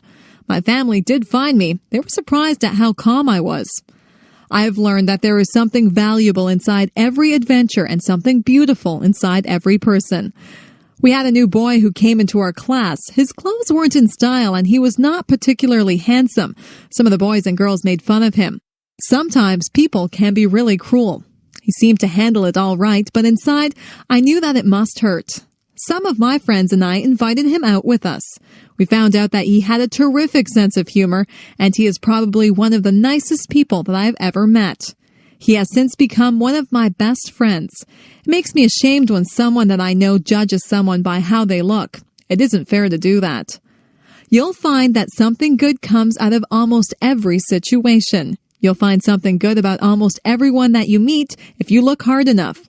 If something doesn't work out the way you planned it, just make the best of the situation. Look for the beauty in everything. My doll. When I was an infant, I got a rag doll. It was a very plain little doll, and it wore a clown outfit and a clown's hat. I used to take that doll to bed with me every night. I couldn't go to bed without my doll. My mother used to pretend that the doll was talking to me. She would make the doll dance and sing songs. I would talk to the doll. My mother would answer for the doll, but I was a baby, and I thought that the doll was actually talking to me. That doll was my best friend. I took her everywhere. One time I took her to a store with me and I left her on a shelf in the store. We were halfway home when I realized that I didn't have my doll with me. I was very upset. My mother and I rushed back to the store. My doll was still there. I was so relieved. I hugged my doll and I promised myself that I would never leave her anywhere again. I couldn't imagine life without that doll. Through the years, the doll became less important in my life. I had other things to do, but the doll still sat on my bed during the day, and I still took it to bed at night. I gave that doll a lot of love when I was little. In fact, I love that doll so much that she looks tattered and torn now. There are parts of her face and hands that are almost worn away. I had a lot of other toys when I was little, but none of them were ever so important as that doll. I don't play with toys anymore, but that doll is still in my room. She sits in a special chair in the corner. I'll always have that doll. No matter how worn out she is, I'll always keep her and cherish her as part of my early childhood. I am curious. I am curious about many things. I would like to find the answers to a lot of questions that I have. What holds the stars up in the sky? Why does ice form on the top of the lake when it is cold? Is there life on other planets? Why do we not fall off the face of the earth? How do caterpillars turn into butterflies? All of these things are mysteries to me. There are so many questions that are unanswered. I think I should go to the library and get a book to find out why people grow old. What makes a television work? I also want to know where electricity comes from. Who is the strongest person in the world? Who is the smartest person in the world? Why do some people have blonde hair and some people have black hair? Why do people in different countries speak different languages? Why do people have to die? Why are no two snowflakes alike? What makes people fall in love? What makes the rivers run? Why does the sun rise every morning? How did the oceans form? Why did the dinosaurs vanish from the earth? I wonder if I'll ever find out the answers to all of my questions. I think I'll have to study hard and stay in school to find out everything that I want to know. Some questions never get answered. It is good to be curious. People who are curious about things are the ones who learn a lot, and some curious people go on to invent things and make important discoveries. Creative people. Some people are just born to create. That's what I think. Some people just have the need to write stories, compose beautiful music, or paint pictures. Creativity seems to be inside them, and they need to let it out. It's good that we have people like that. Composers like Mozart and Chopin have given us music that is incredibly beautiful. It's not just the classical composers who have given us great pieces of music. There are modern composers who have written great songs also. Elton John is an example of someone who has composed many wonderful songs. Andrew Lloyd Webber has given us some very popular musicals like Cats and The Phantom of the Opera. There are so many talented and creative people in this world. When you visit an art gallery, you marvel at how artists are able to recreate realism or make up something that seems totally unreal, yet beautiful. The American artist Norman Rockwell painted some pictures that actually look like photographs. He tried to portray life as it was in America. Through his paintings, one can get a good sense of American life through the years. On the other hand, artists like Jackson Pollock did not portray realism.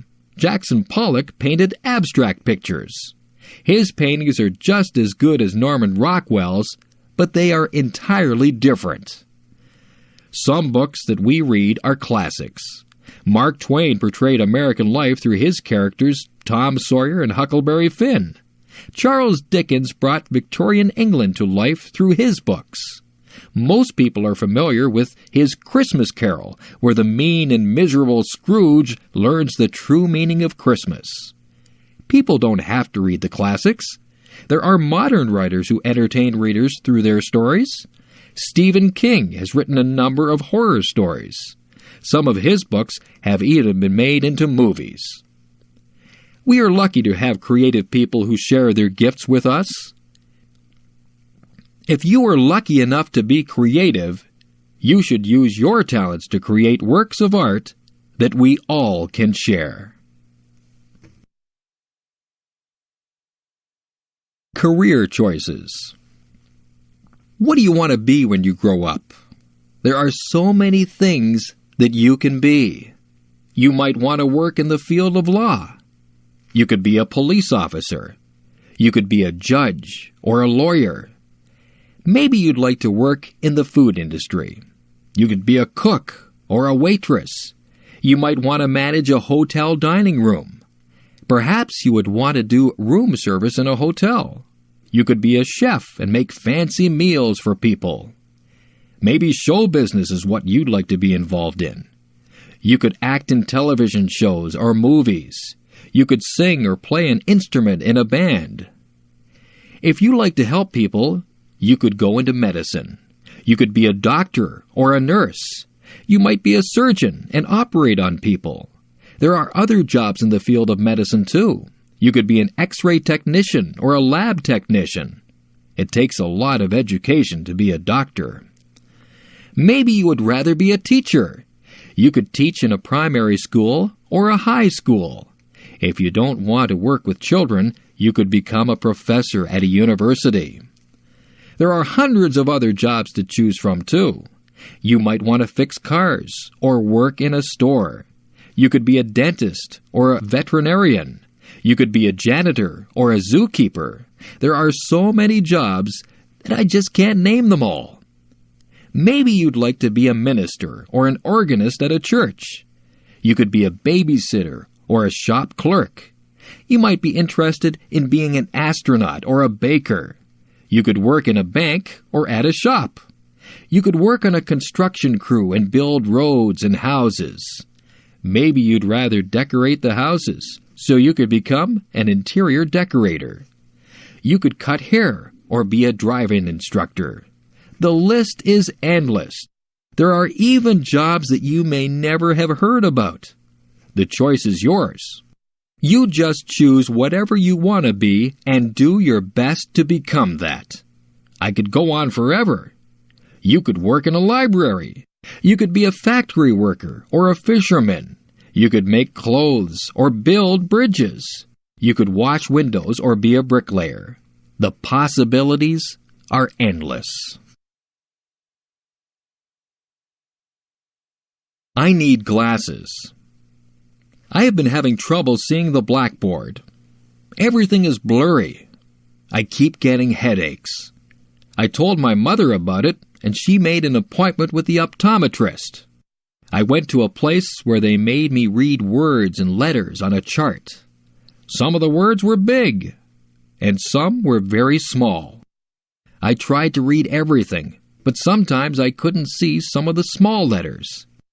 The optometrist would cover one of my eyes while I read the chart. Then she would cover my other eye. She even put some drops in my eyes. I asked the optometrist if I had passed or failed the test. She laughed and said it wasn't that kind of test that you passed or failed. She was just trying to find out if I needed glasses. I did need glasses. My mother and I looked around. There were many pairs of frames. I wanted something that was in style. I tried on many pairs of frames. Some of them looked good on me, and some of them looked really funny on me. I finally chose a frame that was my favorite. I gave them to a lady who did some measurements. She told me to come back on Friday to get my glasses. On Friday, I got my glasses. My friends liked them.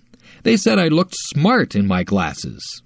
I wore them to school on Monday, and I was able to see the blackboard clearly. I didn't realize how much I hadn't been able to see. Now I don't get headaches anymore. I'm glad that I have my glasses. Everything is a lot clearer now. I am clumsy. My mother says that I am clumsy. My father says that I am clumsy. I know that I am clumsy. I do things all the time that are clumsy.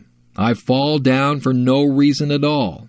If there is a crack in the sidewalk, I will be sure to trip on it and fall down.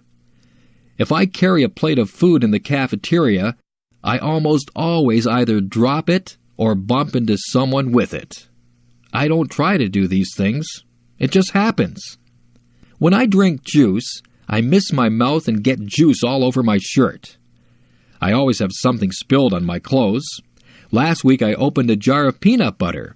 The jar flew out of my hands and landed upside down on the floor.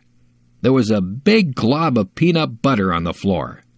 Yesterday I knocked over the sugar bowl. There was a big sticky mess on the floor. I bump my head when I get into the car.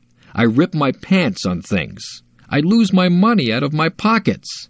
I step on the cat's tail. I always feel bad when I do that because the cat thinks I don't love her. I don't mean to do these things. I am just a clumsy person.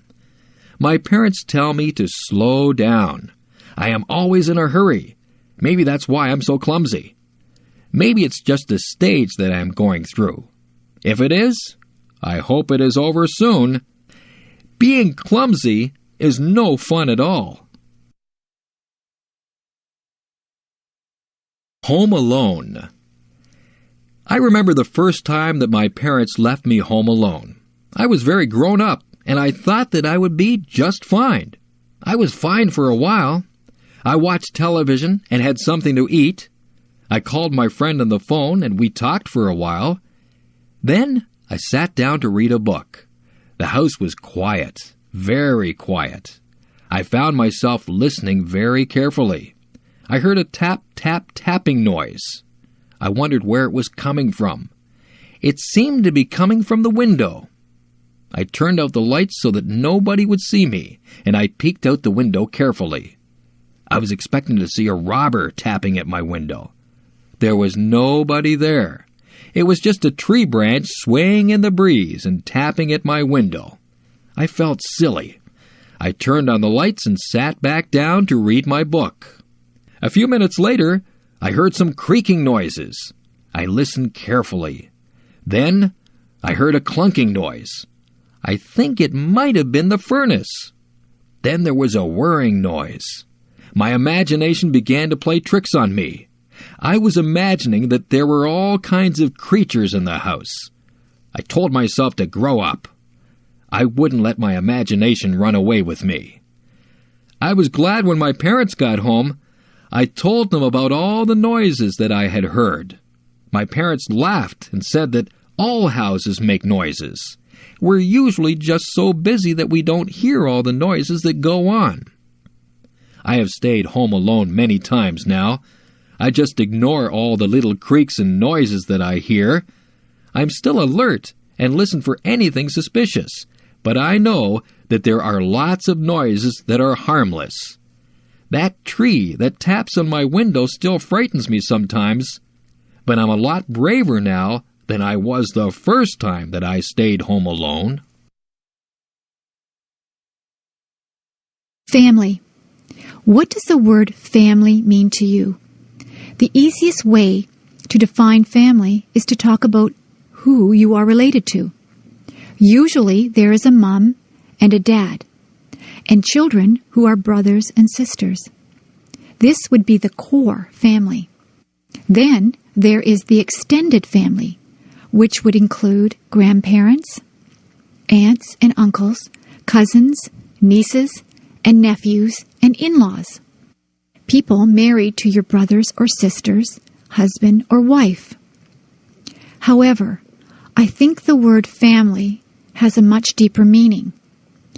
The word family brings words to my mind like love, support, help, kindness, fun, love, trips, closeness, love, forgiving, sharing, love, understanding, respect, and love. You'll notice one word that is repeated over and over again: love. I believe if a family has real love for one another, they will be able to overcome any problems they may have. Actually, they may not have too many problems if they all love and respect one another. However, there are things that cannot be helped, like death, sickness, or accidents. It is during those hard times that a family's love helps them to go through those experiences. We had quite a few children in my family. There were brothers and sisters, which included an adopted brother and a number of foster children too. I was also very fortunate that I had both my mom and dad to live with and do things like vacations together. We had a lot of fun, and there were some times of tears too. Above all, we love one another. Family is a wonderful thing. I am so lucky. My first job. My first real job was during my last year of high school. I had taken classes in various business subjects. In that last year of high school, we could do a co-op. That meant we could work part of the time instead of going to school. It would count as a credit towards our diploma. The place I got a job was at a men's tailor shop. The owners were a very nice older German couple. They had 2 other men working for them too. One of the men had had brain surgery for cancer. He had a big, long scar all around the top of his head. He told me all about it. He was always happy and full of fun. I thought he was very brave. The tailor shop made suits to order. One of the salesmen would measure the man, and the customer would choose a fabric and style, for he or his wife liked. The people in the back of the shop would then cut and sew the suit. The suits cost a lot of money. There were also suits already made that the customer could buy instead if they wished. They could also rent suits or tuxedos for weddings or parties. I worked at a little desk. I answered the phone, wrote letters, filed papers, and did some bookkeeping. It was about a mile walk from my school to work. I passed many clothing shops. That wasn't good because I spent a lot of my money that I earned in those shops. I worked at the tailor shop for almost a year. It was a good experience and helped me get my next job with the United States Navy. That was fun too. Video designed by English7levels.com. First trip away from home. Today I'm going to my friend's house. Her name is Valerie. This is going to be my first trip away from home without my parents. My dad is driving me to Valerie's house, and I'll be staying there for 2 weeks. Her mom will drive me back home. It takes about 1.5 hours to get there. I have to pack enough clothes for play, work, and church. I hope I'll pack the right things. Of course, I have to remember my toothbrush and hairbrush. Valerie lives on a farm. I'll be helping her dad with milking the cows, I think. We'll play up in the hayloft after we have helped put the bales into the barn. We'll be all itchy when the job is done. There are a lot of things to do on a farm. Her mom is a good cook and will feed us well. There is a nice pond where we can go swimming. I mustn't forget my bathing suit. I wonder if the farm dog comes into the pond too. That would be funny. My dad and Mom are giving me money just in case we go shopping. I hope we do go shopping because I want to buy lots of candy. I won't tell my Mom that. Oh dear, I hear Dad yelling, "Let's go!" I haven't even finished packing my things yet. I guess I better stop writing this now and get busy fast. Bye. My job. I work at a conservation park called Balls Falls. I've only worked there for 3 weeks now. I am a tour guide, and I tell people the history of all the old buildings there. Somebody told me that one of the houses I work in is haunted. Now I get chills every time I walk into that house.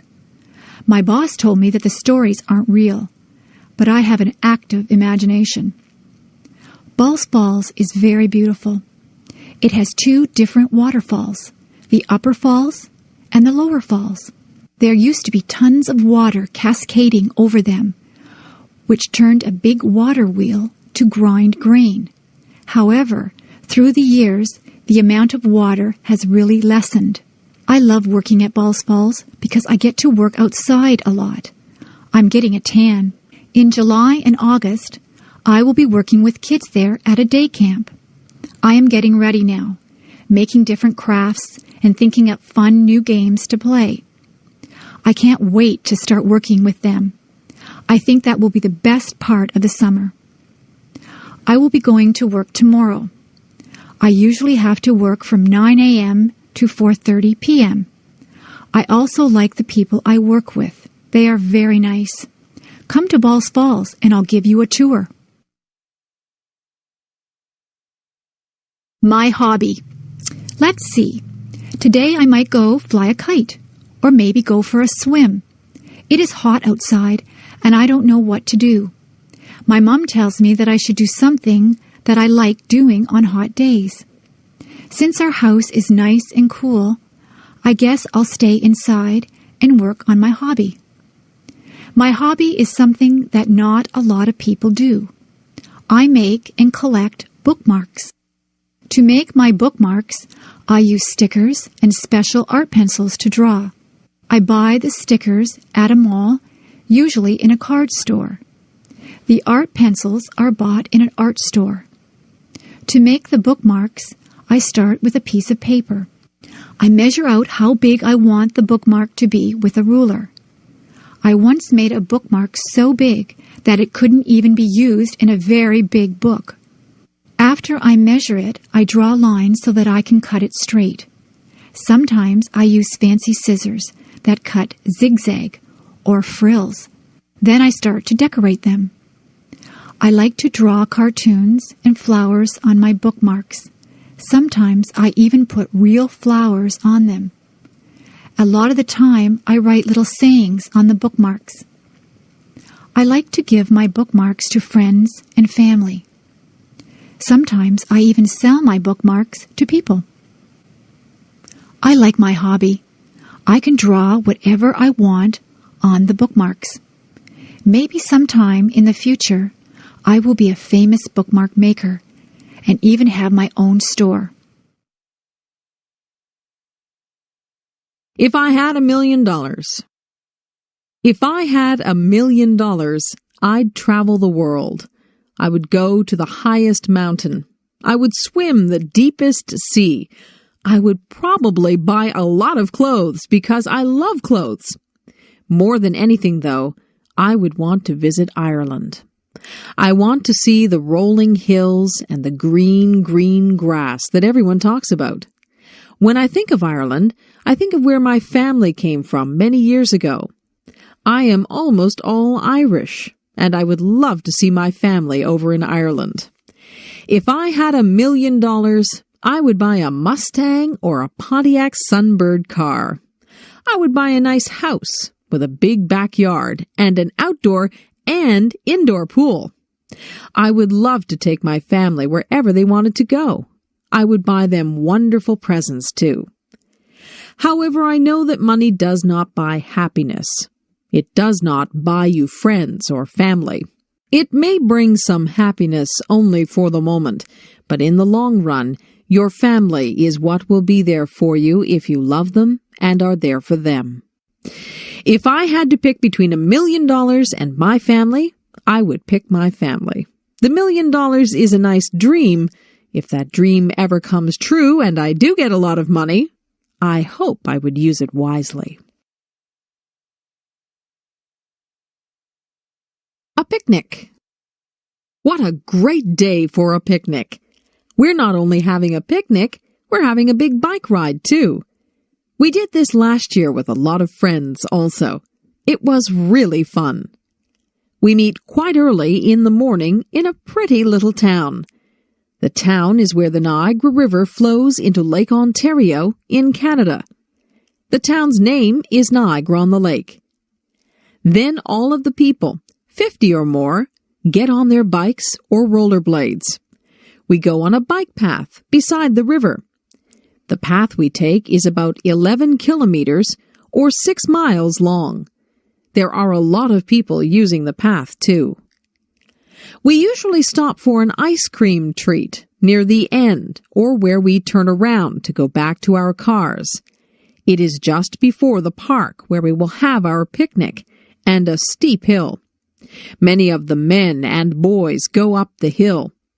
Most of the women and children go back to their cars. The ride takes about 2 hours plus whatever time we take at the ice cream store. After the ride is finished, we go to the park. We have a delicious potluck lunch. Potluck means everyone brings some food to share with the others. We eat, rest, talk, and laugh. After we've cleaned up, some of us climb the tower that is there remembering a war at that place and its general. It is a steep climb, over 100 steps. We usually end the day with a fun game of baseball or soccer. Finally, we pack up our stuff. Tired and dirty, we head for home with good memories swimming in our heads. Working in my yard. I live in a house that has a small yard around it. In my yard there is a lawn and a garden. There is also a sidewalk that leads to my front door and a driveway that leads to my garage. Throughout the year, I work to maintain my yard. During the summer, I cut the grass that grows in my yard using a lawnmower. I like the smell of the grass when it has just been cut, but it's better not to cut the grass too short. When the weather is dry, I also put water on the lawn and garden so that the grass and flowers can grow. During the autumn, many leaves fall from the trees in my yard. I use a rake to collect the leaves from the lawn. Then I can put the leaves into bags. I can use the leaves to make fertilizer. When I was a kid, I didn't like the job of raking leaves, but now I don't mind it.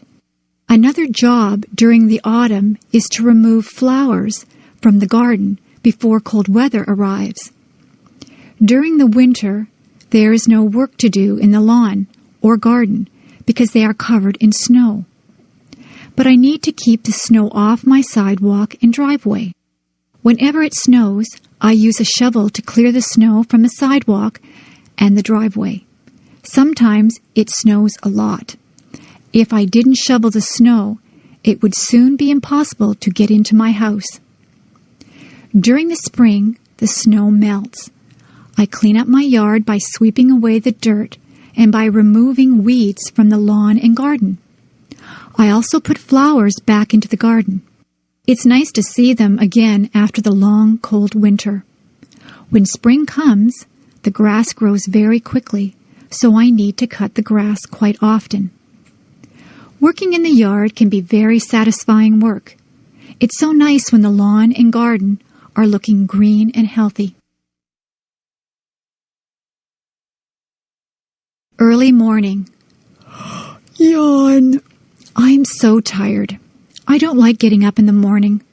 I wish I could sleep in until noon. My mom has to come into my room and shake my feet. "Get up, you lazy girl," she says. "It's time to rise and shine. It's a beautiful day." I raise my head, mumble and turn over, putting my pillow over my head. My mom yanks my pillow from off my head and starts tickling me. "Okay, I'll get up," I shriek. The sun is so bright that I squint. I think I will go outside and play. I can't wait to get up now. My mom cooks me breakfast. I have eggs, bacon, toast, and orange juice. When I finish my breakfast, I brush my teeth, comb my hair, wash my face, and then change into my play clothes. I choose a bright pink and yellow tank top with jean shorts and blue sandals. My bike is in the garage where my dad keeps the cars and tools. As I pedal, my hair flies out behind me. I keep my mouth shut so that bugs don't get in. I am going down a big hill now. I can hardly pedal anymore. My legs are moving so fast. I hang onto my handlebars tightly. I don't want to fall off. I finally am able to slow down as the road becomes level. I turn a corner and decide to go back home. I realize I now have to ride up the hill. I know I will be tired when I get to the top. I think that I will have some water now before I start to go up. It tastes great. It is so clean and cold. Well, I know that I have a big trip ahead of me, so I need to get going. Bye-bye. The wedding. We went into the church and sat down. There were pretty flowers at the front. There was beautiful organ music playing. The church was full of people dressed up nicely. Everyone was waiting to see the beautiful bride walk up the aisle. A hush, an intake of breath. There she was. Oh, she was so beautiful. She had a lovely long white dress with pretty lace and beads.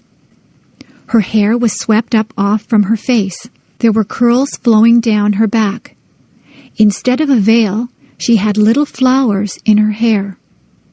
Her bouquet of tiny flowers was very, very pretty. Her dad looked very proud of her. He looked just a little sad, too. At the front of the church, the groom stood waiting. He had a beautiful, tender smile on his face. He took his bride's hand as her dad left her there. They smiled at each other. The minister read, prayed, and offered some words of advice to the lovely couple. Someone sang a pretty song. the groom slipped the simple wedding band on the bride's finger. She struggled a little to put a band on his finger. Pretty soon the minister said they were now husband and wife. They kissed. We all stood as they walked down the aisle to live the rest of their lives together as Mr. and Mrs. We cried. The perfect place. There is a place in my mind that is pure. Everything there is beautiful. Many flowers grow, and the grass is very green. The clouds are always white and fluffy. The tree's branches sweep the earth floor. You can hear the sound of a waterfall. It is roaring with life, and the water races. A bird calls in the distance, and as you listen, the sound gets closer. A flapping quite near makes me turn and look. A great, magnificent eagle flies over my head. The strength I see in his powerful wings amazes me. I am never thirsty or hungry. I live off the beauty that surrounds me in this perfect place. I walk on trails that lead me to breathtaking places. The beach is my favorite spot to end up. The sand between my toes is soft and cool. I love to lie down on the sand. I watch the sun go down. Sometimes the sun is a brilliant orange. The world seems like it is on fire. Waves lull me to sleep. The seagulls wake me up. In this perfect place I have learned so much. The animals and their homes are so precious. I have learned to respect the animals. They were here first. The sounds, smells, and sights are too perfect and full of life. There is no war here, no anger or stress. I don't have to worry about pollution or destruction. My perfect world exists only in my head. Maybe if we all work hard, my fantasy can become real. Visiting the zoo. When I was a kid, I always enjoyed visiting the zoo. My family lived far away from the zoo, so we didn't go there very often.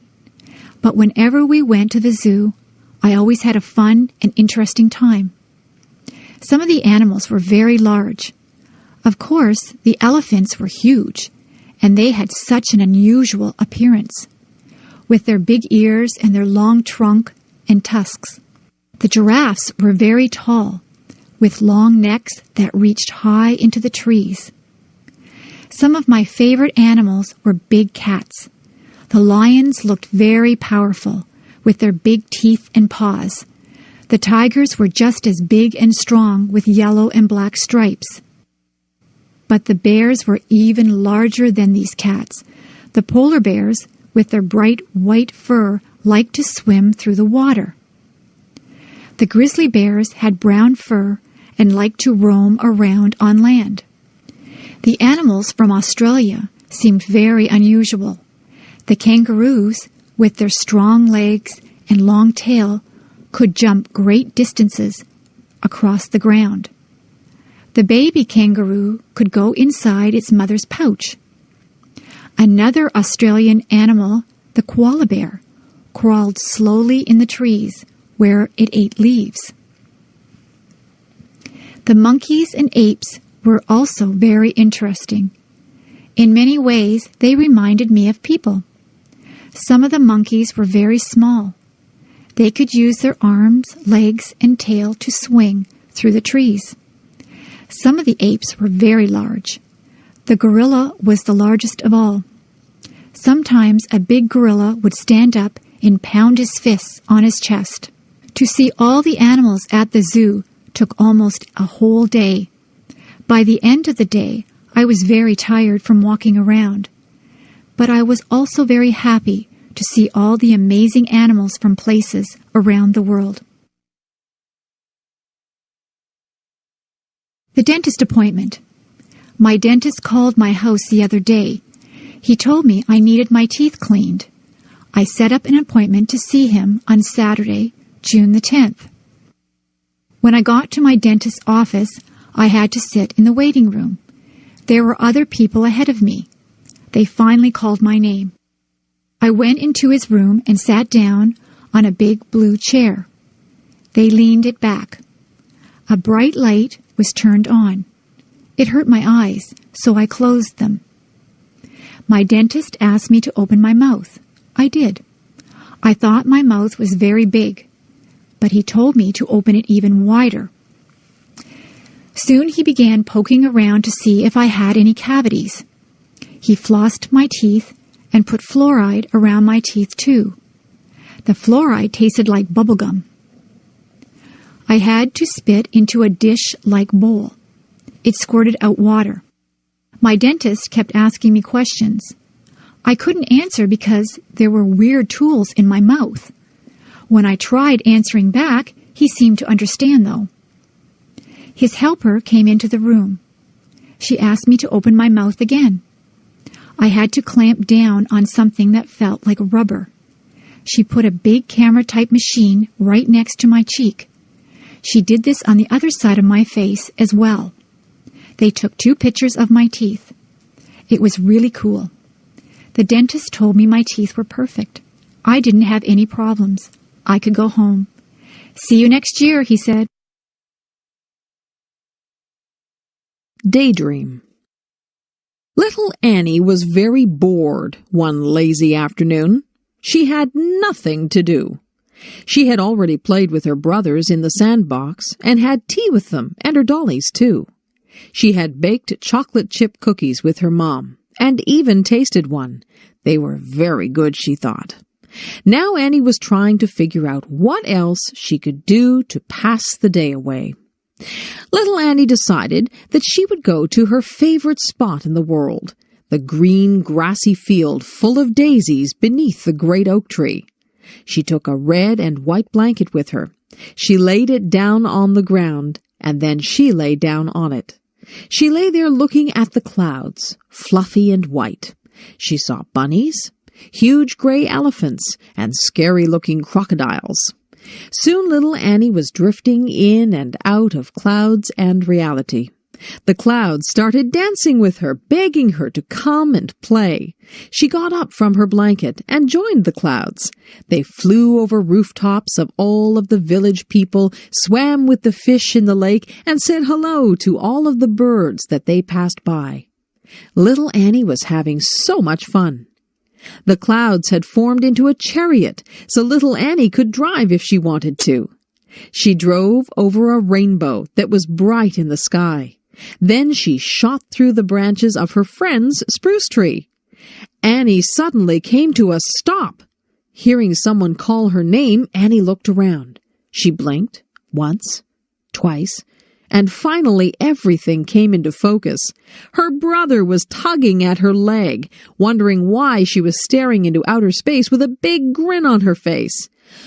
"Oh," little Annie said, not really knowing that she had been sitting there all along. My friend in the next office. When I started my job a year ago at the university, I did not know my way around. I did not know where to find anything. I had a million questions. But Diane in the next office took me on a tour showing me the places to eat, the library, the lecture rooms, where to get a picture ID card, how to get from one building to another. When I had a question, I asked Diane how to use the telephone, where to make copies, where to print with my computer, the location of my mailbox. She teaches as I do. We both spend a lot of time helping students and answering their questions. She giggles a lot. I hear her laugh with her students. Sometimes she asks my advice about her work or about a problem, and I ask her advice. Sometimes she comes into my office and says, "I am really angry. Can I whine to you?" Then she talks about a problem, and I listen. And then she returns cheerfully to her office. Sometimes I go into her office and say, "I'm upset about something that happened. Can I come in for a minute?" Then I grumble to her, and she listens, and then I go back cheerfully to my office. Each of us feels better when we have shared our problems. Then they are no longer problems. Diane is shy in a group of people. She is quiet and does not start a conversation. Everyone around her talks, and she listens. On Friday afternoons, she makes popcorn for everyone. We all sit in the staff room and eat microwaved popcorn and drink tea and talk. We start to relax for the weekend and talk about our plans. She is a good friend. She helps my students when I am not there. She wishes me good luck when I go to a lecture. I am very glad that she can be my friend in the office beside mine. The musician. There once was a little girl named Rain Angel. She loved to sit at the piano and play. Rain Angel was a very gifted girl. She had a voice that gave people shivers, and she loved to sing. As Rain got older, she continued to love music. Rain became involved in the choirs and bands at her high school. She loved performing in front of people.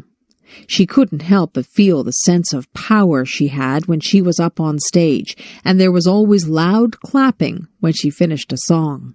Rain soon went out on her own and looked for someone that could help her become famous. Rain wanted to share her talent with the world. She felt that her special talent for music helped people feel good. Rain went out into the big world, and she did very well. She was always performing her best, and someone finally noticed her. Her new agent helped her to make her first album. Rain became famous because she never quit trying. Rain loved her new way of life. She continued singing and playing her piano. She was even taught how to write her own music.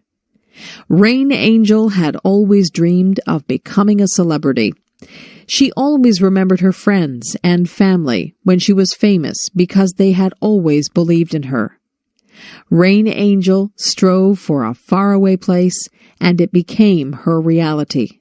She always believed that what she wanted to become was her choice. She believed that if you have the strength and determination, you can make your dreams come true. The circus. Wow! A big tent was in the middle of the town's parking lot. We were going to a 3-ring circus. I couldn't wait for it to begin.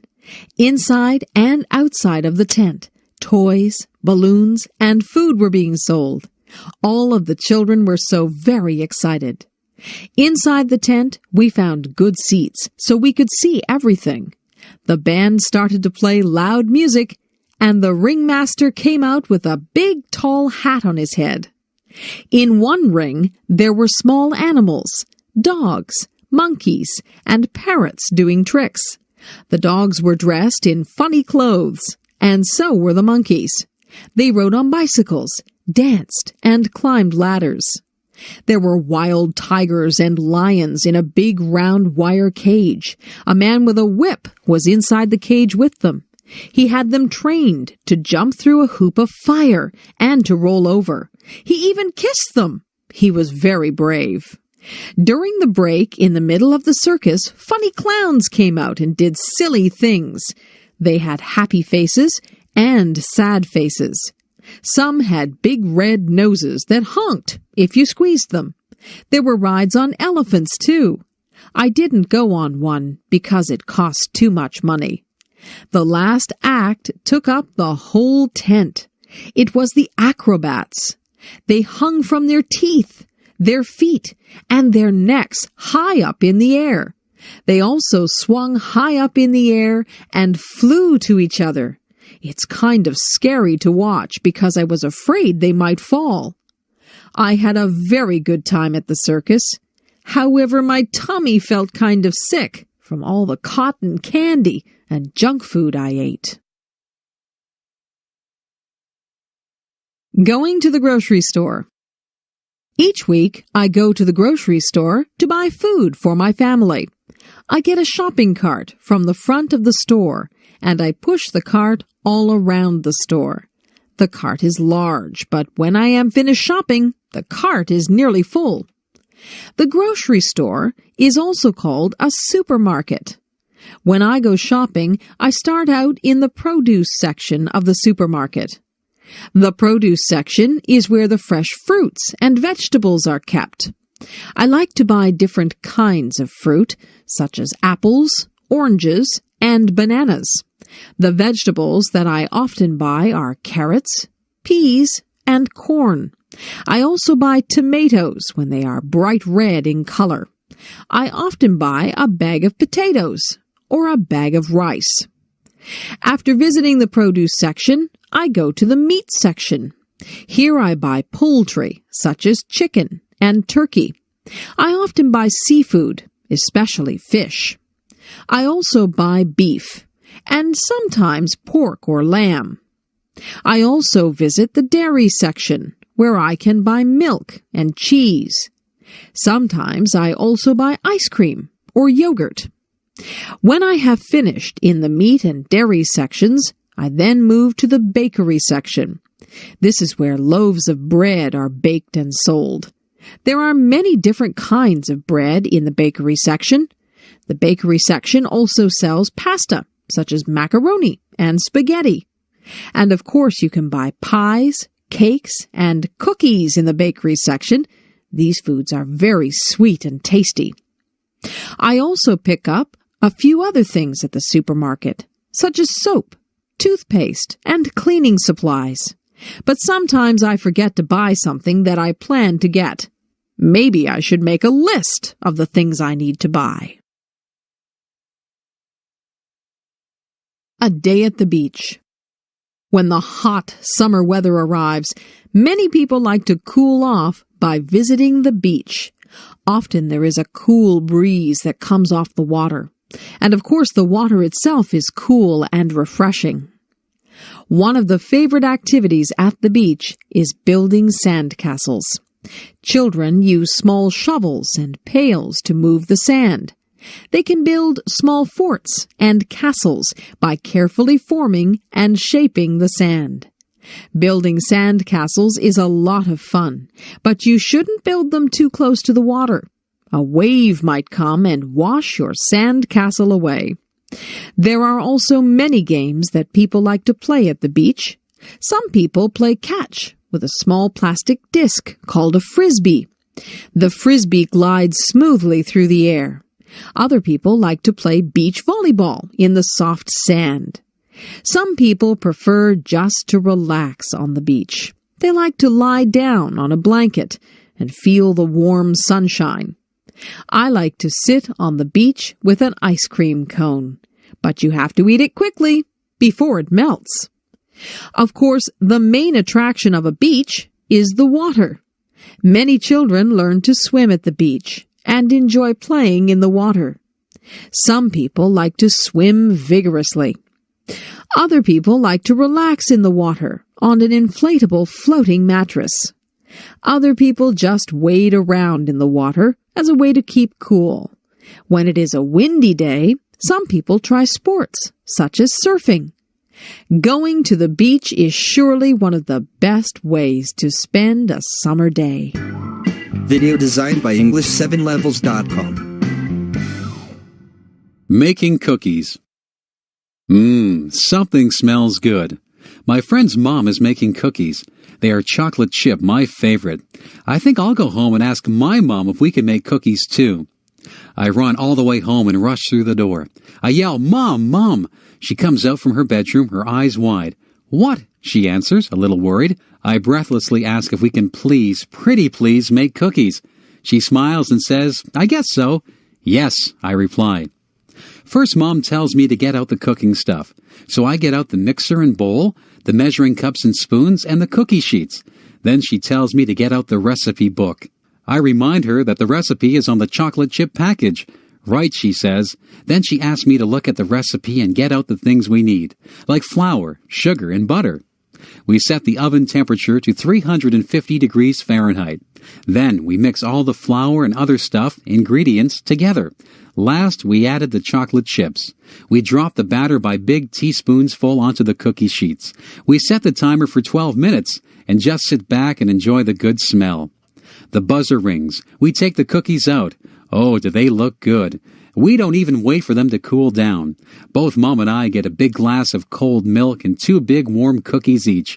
Yum, yum. Want to join us? Stars in the midnight sky. Twinkle, twinkle, little star, how I wonder what you are.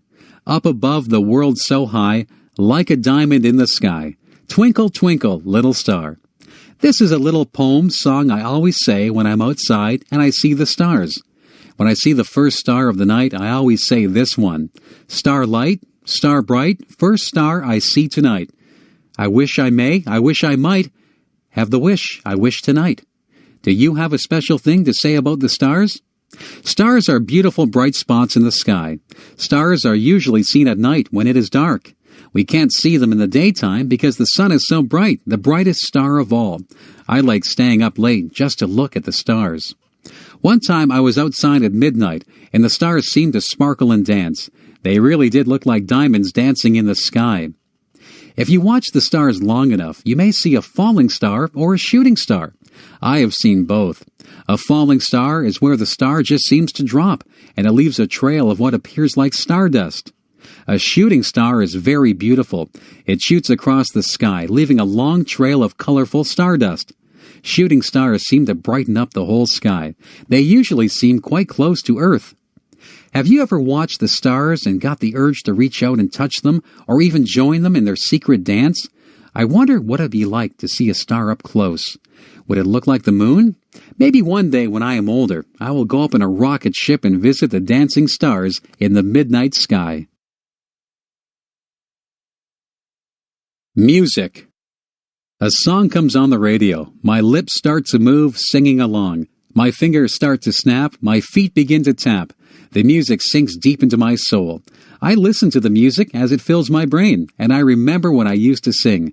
I sang in front of huge crowds. I loved it when they watched me and clapped for me when I was finished. Letting out my feelings when I was sad, mad, happy, or glad was when I would sing. I sang in the shower. I sang in the rain. I sang in church. I sang walking down the street. Music has always been a big part of my life. It seems like I was a baby when I started playing the piano. I would sit on my sister's lap while she played the piano, and I would bang on the keys. I remember sitting beside her and learning how to sing. I sang my little lungs out. As I grew, I listened to other singers on tapes, the radio, and CDs. I took those things that I had heard from different singers and made myself sound like them. Soon I could take what I had heard all my life and make it into my own sound. I have always liked singing jazz and blues. I don't listen to jazz and blues a lot, however. I listen to pop, rock, classical, and some country. As you can see, I like many types of music. I have seen musicals, too, like Phantom of the Opera and Les Miserables. Those musicals were amazing. They were such bright costumes and stage sets, not to mention the wonderful songs and singing. Music has been on this earth since the beginning of time, and it touches everyone in a different way. I know it has not only touched mine, but is a big part of my very being. First date. Ring, ring. The phone is ringing. My mother answers it. Hello, she says. It is for me. When I pick up the phone, I hear a boy's voice. It is a boy I go to school with. This boy is very nice, and he is cute, too. He asks me if I want to go out for dinner with him tonight. I say yes. He's going to pick me up at 5:30 p.m. in the evening. He has a nice red car. Before he picks me up, I have to find an outfit to wear. I am nervous and don't know what to wear. So my sister picks out an outfit for me. I feel excited and have the sensation of butterflies in my stomach. The inside of my hands are damp, too. I put on my outfit and do my hair. My sister gives me some nice clips to put in my hair. Ding dong! The doorbell buzzes. My date is here. I hurry to the door so I can greet him. He tells me that I look nice and that we are going to a place called MT Belly's. When we arrive at MT Belly's, there is loud music playing. A smiling waitress comes who serves us our food. I order a large Caesar salad. My date orders steak. When it arrives, The food looks and is delicious. The waitress asks us if we want dessert after we've finished. But we are too full. So we ask for our bill to pay. My date pays for the meal. I brought money just in case we would share the cost. When we leave the restaurant, we go for a walk by the river. It is a beautiful night. I am enjoying my first date. I am laughing and having fun. It is time for us to go home. So my date takes me home. I smile and thank him for the great time. I hope he'll ask me out again. University. It's time to sign up for school. This year, Natalie is going to Brock University. She has never been to university before. She is a little bit scared. She hopes she meets nice new friends. Natalie stood in line to get her picture taken. The picture was put on a card. The card was her picture ID, identification. She would use this card if she needed to buy books from the school bookstore, if she wanted to get a book from the library, or if she wanted to use the pool. After all of the signing up and money was paid, Natalie went out to lunch with her mother. "Mom, I'm kind of scared about going to school. I'm going to be the youngest kid there. I don't know how to take notes. The teachers might be mean." Natalie rambled on. Her mom just calmed her down and said, "Take one day at a time, Natalie. Worry only about today." You're right, Mom. Thanks. Natalie was very scared on the first day of school. She made sure she had all of the books she needed and lots of pens, pencils, and erasers. She walked into the front of the building and went on her way to try and find her classroom. Natalie got through her classes and met a lot of new people, nice people. Her classes seemed to go by really fast, and the day went by even faster. When Natalie got home, she was so excited. She told her mom that classes weren't all that scary. The students and the teachers weren't scary either. Natalie knew that the schoolwork would be hard, but she felt good about the people she had met that day. She knew she'd have a good year. School dance. It is the first school dance that I have ever been to. All of the boys are standing on one side of the gymnasium, and all of the girls are on the other side. There is loud music playing, and I can hardly hear my friends talking. The music is going fast, and some people are starting to move to the beat of the song. Soon all the girls are dancing, but the boys are still standing against the wall. Then the song ends, and slow music comes on. I don't know what to do, so I just go and stand against the wall.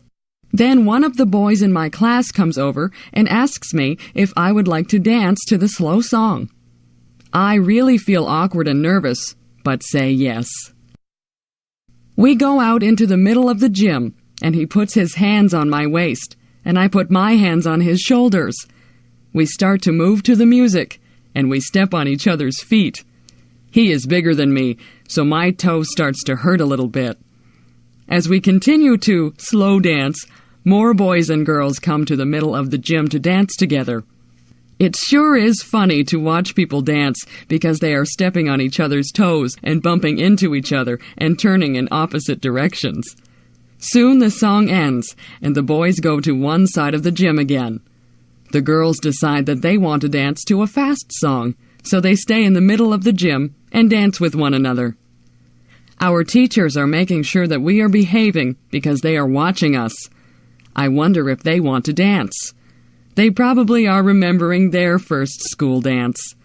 I wonder if someday I'll be grown up, just like the teachers, and laughing at the memories of my first school dance. I sure hope so.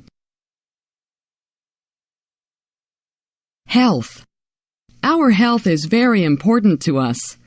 People can have good jobs, money, or good looks. However, if they become sick, those things don't mean a thing. It is wonderful to feel good. Feeling good isn't just about our body. It is also about our mind and spirit. We need to feel good in every area of our life. One of the things we can do to be healthy is to get enough sleep. If we don't sleep well, or enough, it hurts our body. It is during sleep that our body restores itself. Everybody knows we should also eat good foods. We need milk products, meats, fruits, and vegetables, and breads and cereals. We shouldn't eat too much fat or sugar things either. Of course, we just shouldn't eat too much at all. Another thing that is very important is water. Most people... And we need to keep that replaced with good water, often. Exercise is very good for both our body and mind. It is good for our heart, lungs, muscles, and bones. It gets oxygen to our brain to help us think better. It can help us be smarter. Doing things that we believe are right and good gives us peace inside. It makes us nicer people and is good for our spirit. When we do what we know is right, it helps to reduce stress, which isn't good for any part of us. When we take care of our body, mind, and spirit, we feel good all over and inside too. What a beautiful world this would be if we could all work at doing these things for ourselves and also trying to be a help to others. Halloween. Ghosts, goblins, witches, princes and princesses, kings, queens, skeletons. So many of these things are walking down my street. Oh no! They are coming to my door. The doorbell chimes, and I slowly open the door. There, standing on my front porch, is a little ghost and a cute little witch. They hold up a bag and say, "Trick or treat." I put candy into their bags, and they smile and say, "Thank you." Every October 31st is Halloween. That is when children dress up as different things. Not just funny people, but things like animals or fruits or vegetables. They go from door to door and get different candies or little toys from the people in the houses. Some children, who are not very nice, will do naughty things to houses where people are not home, like throwing eggs at their windows. I think that is bad. Sometimes people decorate their houses for this day. Some of the houses can be pretty scary. They'll have scary noises coming from a tape recorder, too. However, it's only for a few days out of the year, so we may as well have fun with it. This year my brother is dressing up as a skeleton, and I'm dressing up as a bride. I am wearing my mom's wedding dress. It is fun dressing up in costumes and putting on lots of makeup. Sometimes our friends don't even know who we really are. The best part of Halloween is the candy, of course. I once got an entire garbage bag full of candy. My mom and dad took it away because I was eating too much. Mom gave me a piece of candy every day, though. If you eat too much candy, you can get a stomach ache. You need to remember to brush your teeth often, too, so you don't get cavities. Still, that candy sure does taste good.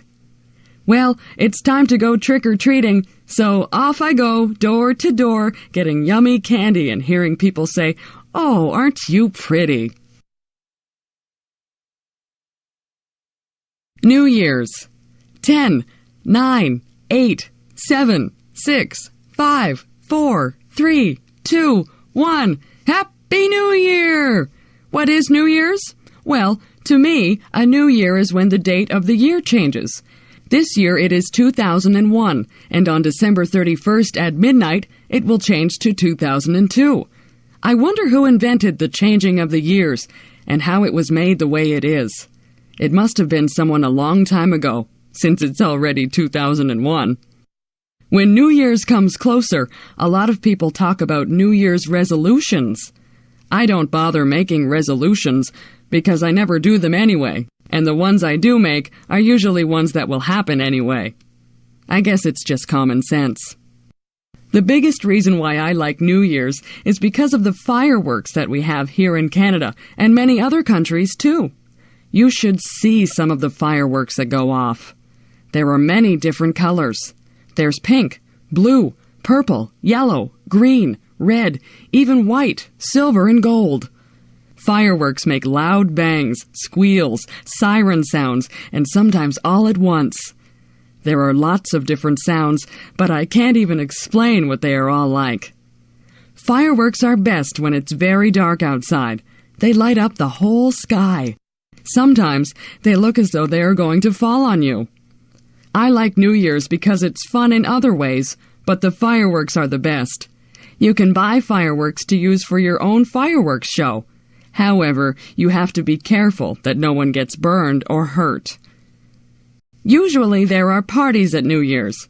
Some people really dress up fancy and even wear masks.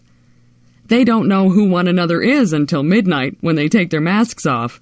As midnight comes very close, everybody begins to count down, and then everyone yells out, "Happy New Year's!" and bangs pots and pans or rings bells or honk horns. Join me in the countdown on New Year's Eve. 10, 9, 8, 7, 6, 5, 4, 3, 2, 1. Happy New Year!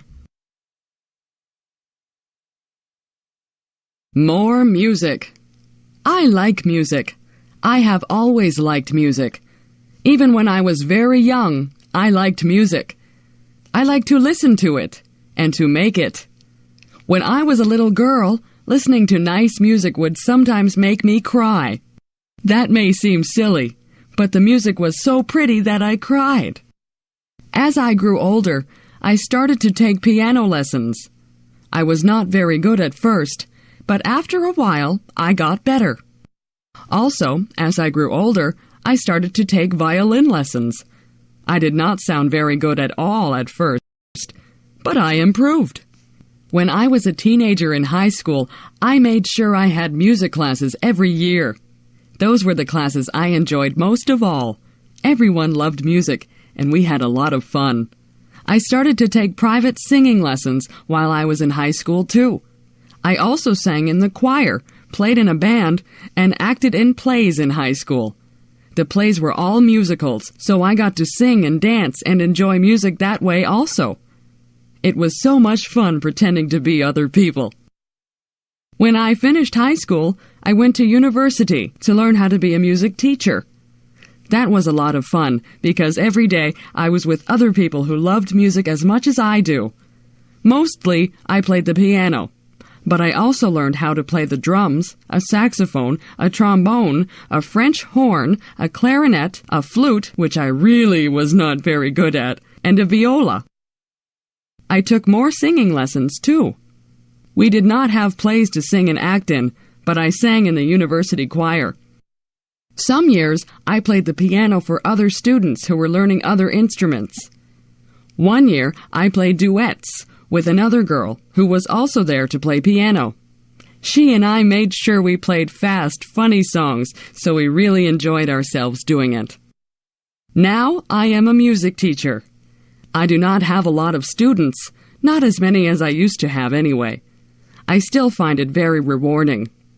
I like to see people who start off not knowing very much, if anything, and go on to be very good at creating music. I still love listening to music also. Music makes me happy when I am sad. It makes me want to dance or sing when I'm already happy. Mostly, music just makes me glad that I am me and that music is alive in me. Babies. My baby is asleep in my arms. Her soft cheek rests against my chest, while her sweet breath puffs gently on my skin. Her tiny lips are puckered a bit, her little eyelids flutter. I wonder what she dreams about as she sleeps. Does she dream? I have heard her whimper in her sleep. Sometimes she awakens with a scream. What is so scary in her little baby dreams? Once I heard her giggle as she slept. Her dreams must have been sweet that day. I have had 3 babies. The one I am holding now is my last one. My other babies are grown up more and now at school. I love their childish play and laughter. I miss their baby dimples and their baby sounds and smells. There is such joy in the birth of a new baby. We hear their first little cry, telling us all is well with their small world. We feel their newborn skin, wrinkled, soft, and slightly damp. We feel each little limb and are filled with wonder and humility. Life is good as baby takes its first food from its mother. Family gathers around, each waiting to hold and love this newest member. Each time the baby cries, its mom worries, and their bond becomes stronger.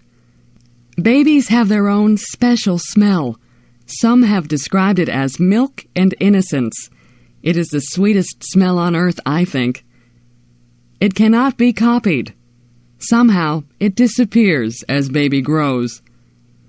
I love to hear my baby talk. Once in a while, I can even understand a little bit.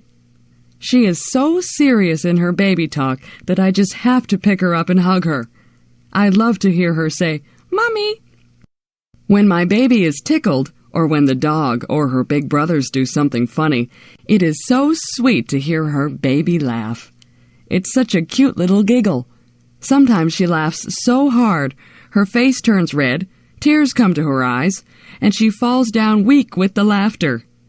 Those who watch her can't help but laugh too. I hope she always laughs so easily. The parents watch with pride and joy as baby grows and has many firsts. There is the first time baby sleeps through the night, rolls over, smiles, laughs, hugs and kisses. Then there is the first tooth, crawling, first step, and first word. With each new first, the baby becomes less a baby. These steps are a little sad to parents, too, because they know they're losing their baby. However, to a mother, even an adult child is still her baby. My baby is not perfect. Sometimes she gets mad or whines for no reason. But to me, she is still beautiful. Her smiles more than make up for her tears. Her hugs wipe away when she's been bad. I intend to cherish each moment with my baby while I can. Bedtime. I am almost 9 years old and my bedtime is 8:30 p.m. I think that is so unfair. I think I am old enough to stay up until at least 9 p.m. My parents say that I have to go to bed early because I have school the next day. I can't wait until I am grown up and can stay awake as long as I want. Even though I think I should be able to go to bed later, I do like our nighttime routine. At about 8:15 p.m., my mom sends us upstairs to put on our pajamas. When we come back downstairs, we read together. Sometimes Mom will read to us, and sometimes we will read to her. If Dad is not working, he will sometimes read too. Mostly it is Mom we read with, though. When we read, Mom helps us with words we cannot read. We have to try and sound the word out, but if we are really stuck, she will help us. If we come to a place in our reading where we do not understand the meaning of what was written, we stop reading and look at Mom. She will tell us what it means or help us figure it out on our own. After we are finished reading, we say goodnight to everyone in the house. First, we say goodnight to Mom and give her a hug and a kiss. Then we do the same for Dad, then our little sister, and then our dog. Afterwards, we go upstairs and brush our teeth. I have to do special stretching exercises for the muscles in my chest and legs, or I get pains when I run and play. I do my stretching before I get into bed. After my exercises, either my brother or I turn off the lights. We share a bedroom, so we take turns turning the light off. Before we get into bed, we say our prayers. After we get into our beds, my brother and I talk to each other for a long time. We tell each other about our day or about what we hope will happen in the future, about our friends and all sorts of other important things. After a while, we get so tired we just fall asleep in the middle of talking. Even though we go to bed at 8:30 p.m., we talk so long we don't go to sleep until about 10 o'clock p.m. I still do not know why I have to go to bed so early when I'm not even tired. Video designed by English7levels.com. Why do I like mathematics? Sometimes there is a problem in life that has no answer. Perhaps a child has trouble learning. Perhaps someone becomes ill. Perhaps there was love, but now there is conflict. These problems are hard to solve. There is no single answer. Many people have opinions on what is the best answer. But in mathematics, there is an answer. a single answer that is right. There is no doubt. There is no argument. This answer is right. If we ask, what is 5 plus 7? The answer is 12. If we ask, how do you raise a child? The answer would depend on the child and the parents. Sometimes there is more than one way to reach an answer. Imagine we want to find the area of a triangle. The triangle has a right angle. The two sides surrounding the right angle are 20 millimeters and 30 millimeters. The formula for the area of a triangle is 1/2 of base height.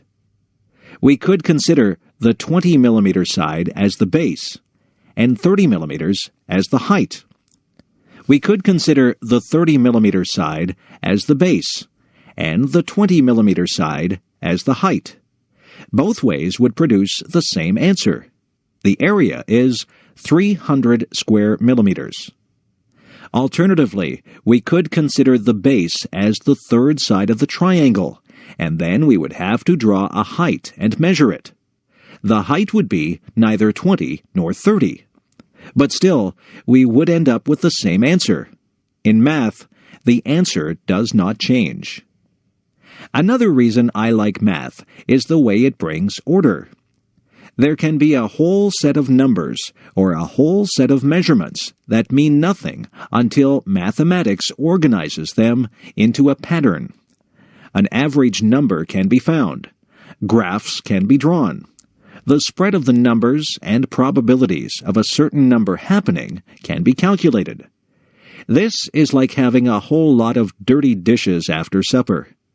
Applying math is like washing and sorting the dishes and putting them back into the cupboard.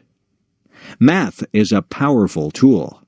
Math should be our friend, and we will find more ways to use it to better our lives. My sister's visit to Canada. My sister had never been to Canada, but came for a visit last April.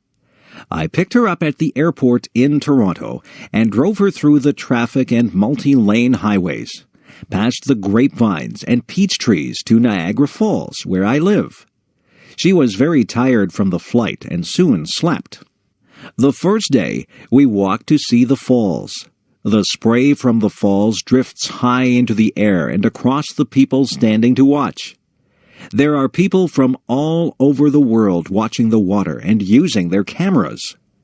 Because it was April, there was still ice beside the water, huge chunks of ice that looked like white rocks. In the river, there were floating pieces of ice moving downstream. The next day, we went to the town where the Niagara River joins Lake Ontario. The weather was warm. We walked a long way, and our feet were hot, so we went down to the edge of the water to put our feet in. One toe in was enough. The water was so cold it made our feet ache. A piece of ice drifted beside our feet.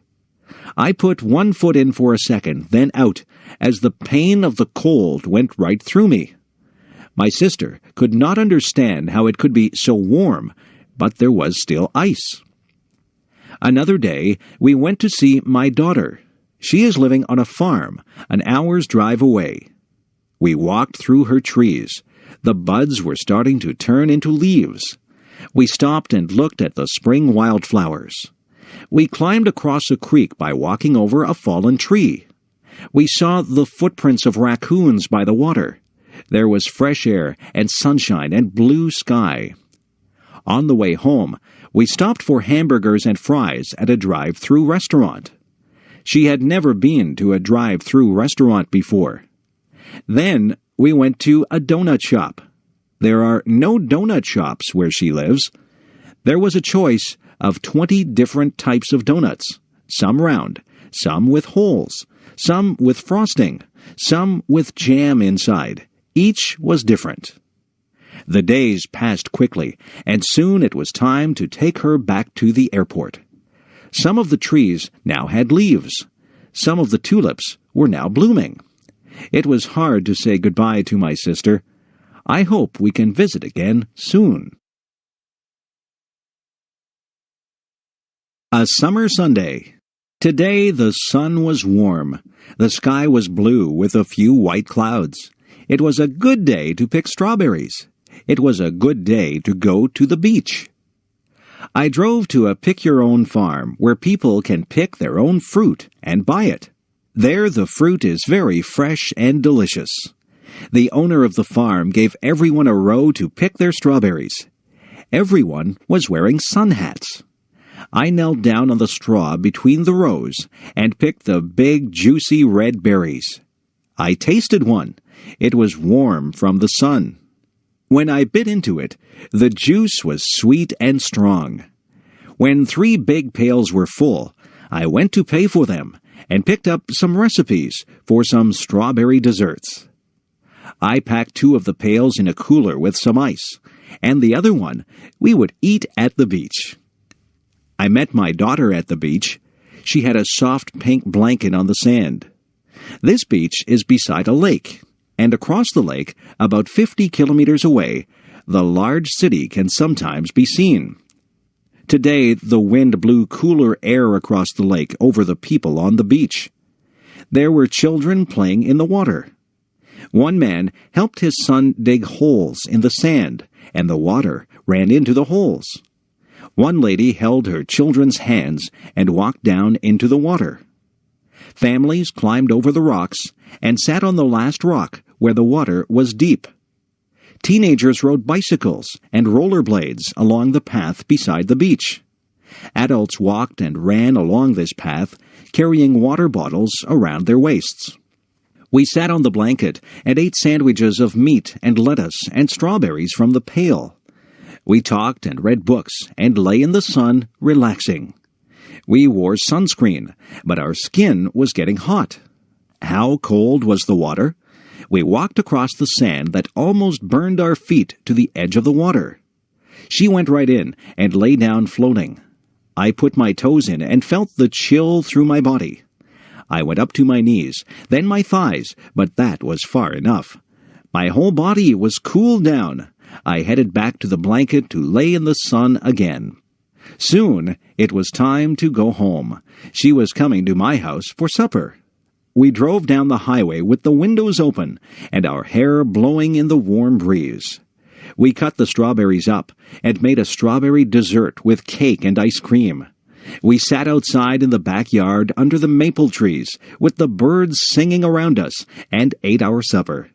It was a perfect ending to a relaxing summer day. My parents.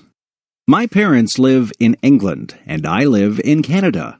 I don't see them often.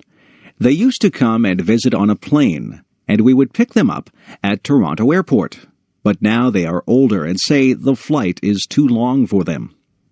I went to visit them last year with my son, their grandson. They live by the ocean, and we could hear the sound of the waves through the bedroom window and see the blue water of the English Channel. There is an island with a castle on top in the bay. We walked many times on the beach and picked up pebbles and feathers. We visited the island and walked up the steep hill to the castle. My mother likes to cook.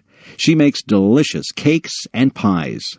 We went for a hike and picked wild blackberries. She made them into a pie that smelled so good coming out of the oven and tasted so good on our plates. She has many cookbooks with recipes from all over the world and likes to try new things.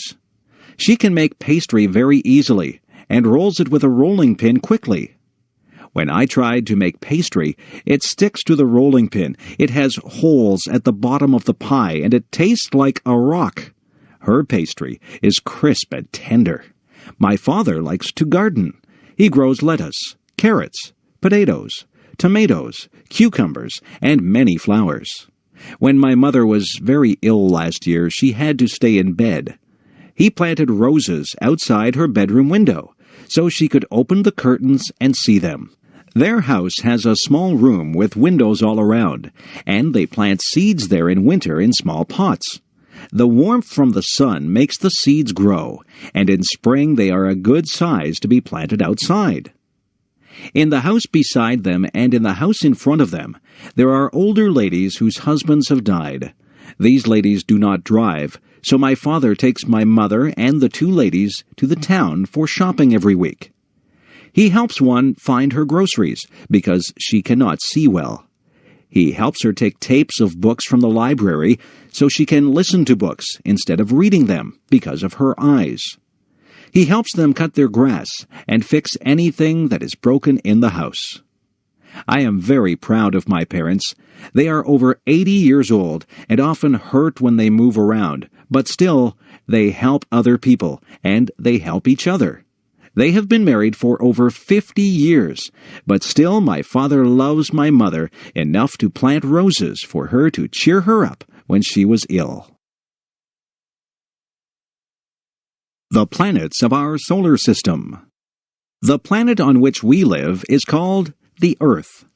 Our planet is constantly moving around the sun, and each year the Earth travels all the way around the sun. But there are many other planets that also travel around the sun. Together with the sun, the planets, and various other bodies, the Earth is part of our solar system. The planet that is closest to the sun is Mercury. Mercury is extremely hot, and it is much smaller than the Earth. The second planet from the sun is Venus. Venus is about the same size as the Earth. Venus is also very hot. The Earth is the third planet from the sun. The Earth is unusual among the planets because it has such a large moon. The Earth is bigger than the moon, but the moon is still quite large.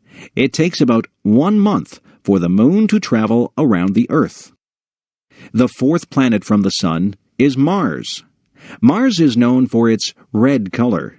Mars is smaller and colder than the Earth. Mars has 2 very small moons. After the planet Mars, there are many small bodies called the asteroids. These rocky objects are much smaller than the planets. The first 4 planets are all made of rock and metal. The remaining planets, however, are mostly made of frozen gases. The 5th planet is called Jupiter.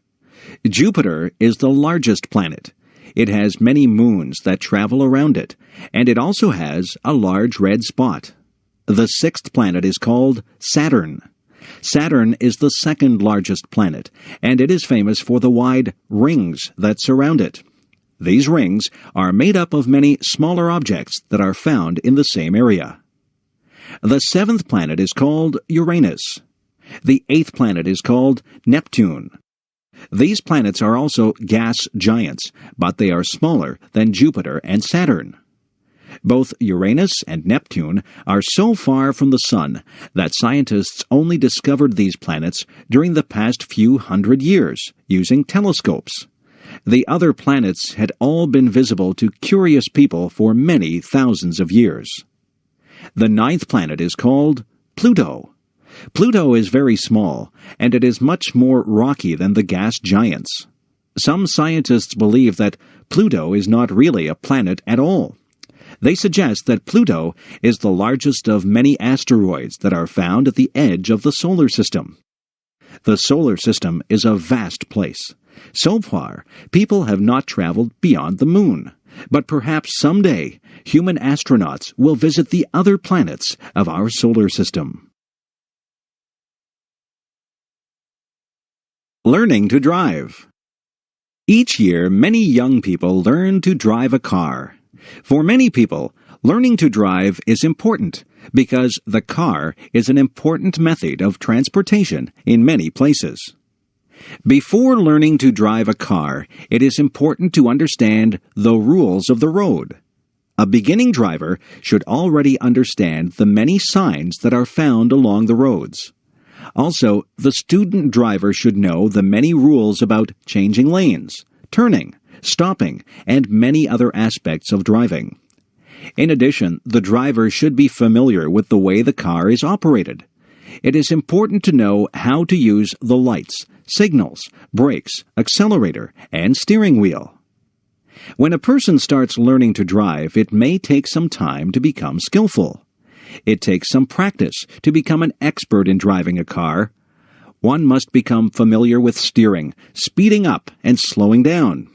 At first, it is good to practice driving in a large open space, such as an empty parking lot. Here, one can practice without being a danger to anyone. When a person gains some skill in driving, it is then safe enough to practice driving on a road. Of course, a student driver must still be very careful. He or she should always have an expert driver in the car with him or her. Many beginning drivers take driving lessons from professional instructors who can teach safe driving techniques. Eventually, the young driver is ready for a driving test, which is needed to obtain a regular driver's license. This test is supervised by a government official. In the driving test, the driver must show that he or she can control the car with great skill by being able to make turns and to park the car in small spaces. But he or she must also show respect for the rules of the road by driving at a proper speed and obeying all traffic signs and signals. Of course, even when one has obtained a driver's license, it is always important to drive carefully and responsibly. Snow.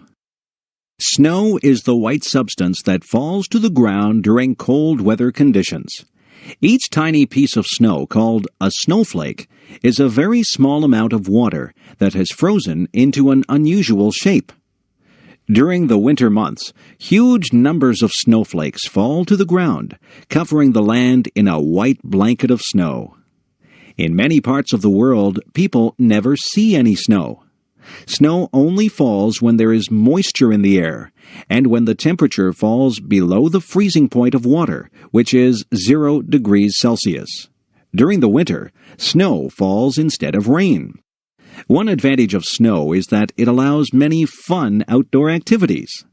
Children like to play in the snow. For example, they may make a snowman by rolling snow into a large ball and then placing these balls of snow on top of each other in the shape of a person. Another fun activity in the snow is skiing.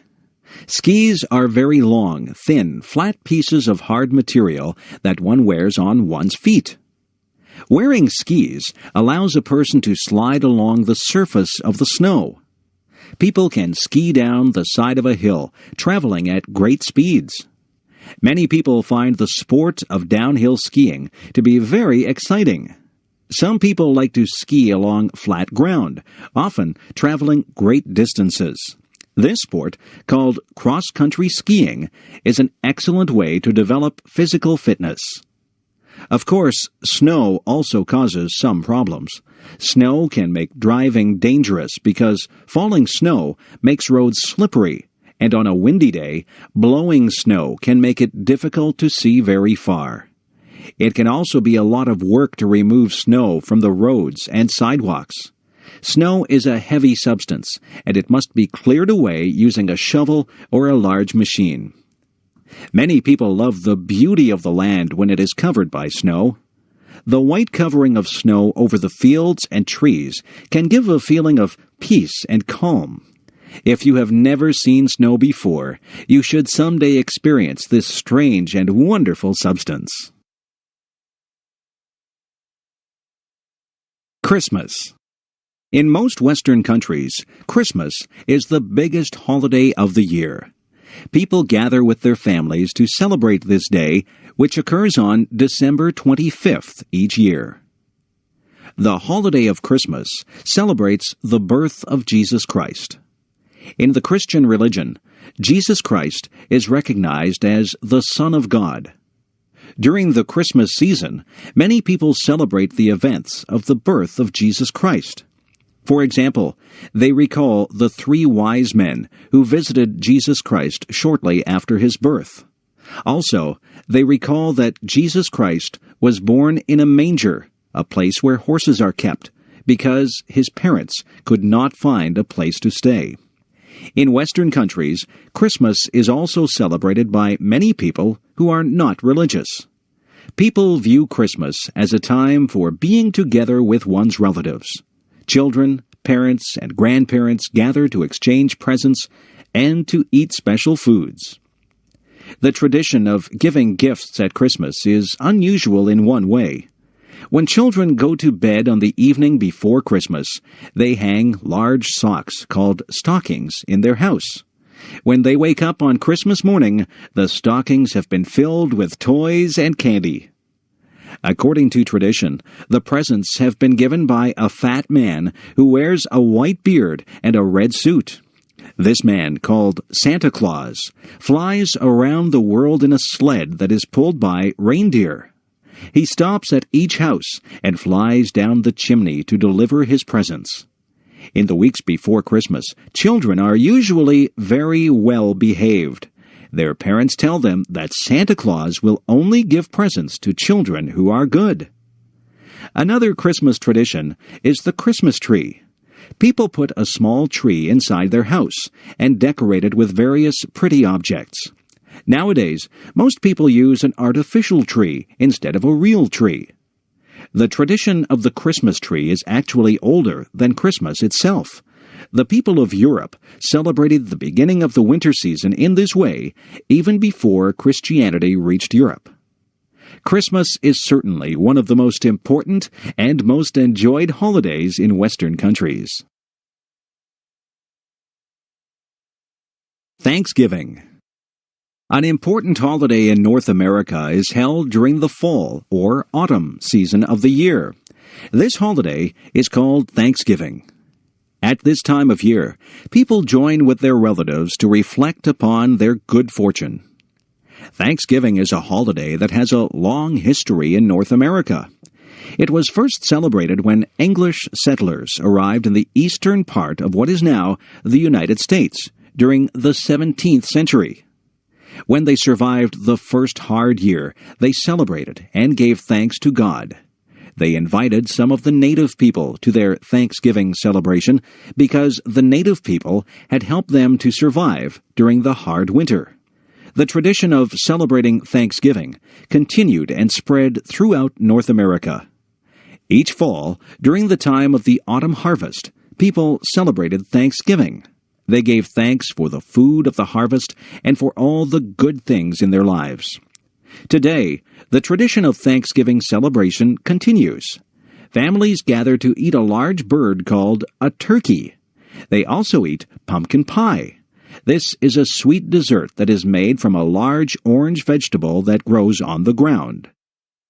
In the United States, Thanksgiving is celebrated on the fourth Thursday of November. But the following day, Friday, is also a holiday, and then comes the weekend. In Canada, Thanksgiving is celebrated on the second Monday of October. The reason for the earlier celebration in Canada is that the weather is colder than in the United States. This means that the harvest happens earlier in Canada, so Thanksgiving is held at an earlier date. But in both countries, Thanksgiving is a very pleasant time of year. Halloween. The holiday called Halloween is celebrated on October 31st of each year. Halloween is not an official holiday. Everyone goes to work or to school on Halloween, just as on any other day. But Halloween is still one of the holidays that children like the most. Why do children like Halloween so much? There are two reasons: costumes and candy. On the evening of October 31st, children dress up in strange and unusual costumes. They wear costumes that may look like a witch, a monster, or many other weird things. Putting on these scary costumes is a lot of fun for children. After the children put on their costumes, they walk from house to house during the evening. The children carry large bags with them. At each house, they stop and knock at the door. When an adult opens the door, the children shout, "Trick or treat!" The adult who opens the door pretends to be frightened and then puts pieces of candy into each child's open bag. At the end of the evening, the children have visited many houses and have collected much candy. During the next several days, they can feast upon the sweet candies that they have received. Another Halloween tradition is very unusual. In each house, a family gets a very large, round orange vegetable called a pumpkin. They cut a hole in the top of the pumpkin and empty out the flesh and seeds of the vegetable. Then they cut holes in the side of the pumpkin so that it appears to have eyes, a nose, and a mouth. When the carving is finished, the pumpkin looks almost like a person's face. When the pumpkin has been carved to look like a face, people place a light inside the pumpkin so that the vegetable seems to glow in the dark. This strange-looking face is called a jack-o'-lantern. On Halloween evening, one can see many of these jack-o'-lanterns, some of which are very beautifully carved. Halloween is truly a fun and interesting holiday, especially for children. Easter. Traditionally, Easter has been one of the most important holidays of the Christian religion. For Christians, the Easter holiday celebrates the death of Jesus Christ, who died for the benefit of all people. The exact date when Easter is celebrated is different each year, but it is always held in early spring, during March or April. There are two very important days that make up the Easter holiday, which occurs during the spring season. The first of these days is called Good Friday. Christians recognize Good Friday as the day when Jesus suffered and died on behalf of humanity. The second of these days is called Easter Sunday. Easter Sunday occurs 2 days after Good Friday. Christians celebrate Easter Sunday as the day when Jesus rose from the dead and went to heaven. For Christians, Easter is the most solemn holiday of the year. Many people attend church services on Good Friday and on Easter Sunday. Easter is also a time for celebration. Some Easter traditions come from old springtime festivals that existed even before Christianity. One of the traditions associated with Easter is the painting of Easter eggs. People take chickens' eggs, make them hollow, and then paint them with beautiful colors. Some people paint very beautiful and complex designs on the Easter eggs. Another Easter tradition is the Easter Bunny. According to tradition, the Easter Bunny is a magical rabbit that visits the homes of children on the night before Easter Sunday. The Easter Bunny hides chocolate candies shaped like eggs throughout the child's house. On the morning of Easter Sunday, the children must search throughout the house to find these many hidden treats. The Easter holiday is an important time, both as a religious holiday and as a celebration of springtime. My friends. 2 of my best friends are named John and Jane. John and Jane are related to each other. In fact, they are brother and sister. Not only are they brother and sister, but they are also twins. Their mother gave birth to them only a few minutes apart. I first met John and Jane when we were only 5 years old. We went to kindergarten classes at the same school.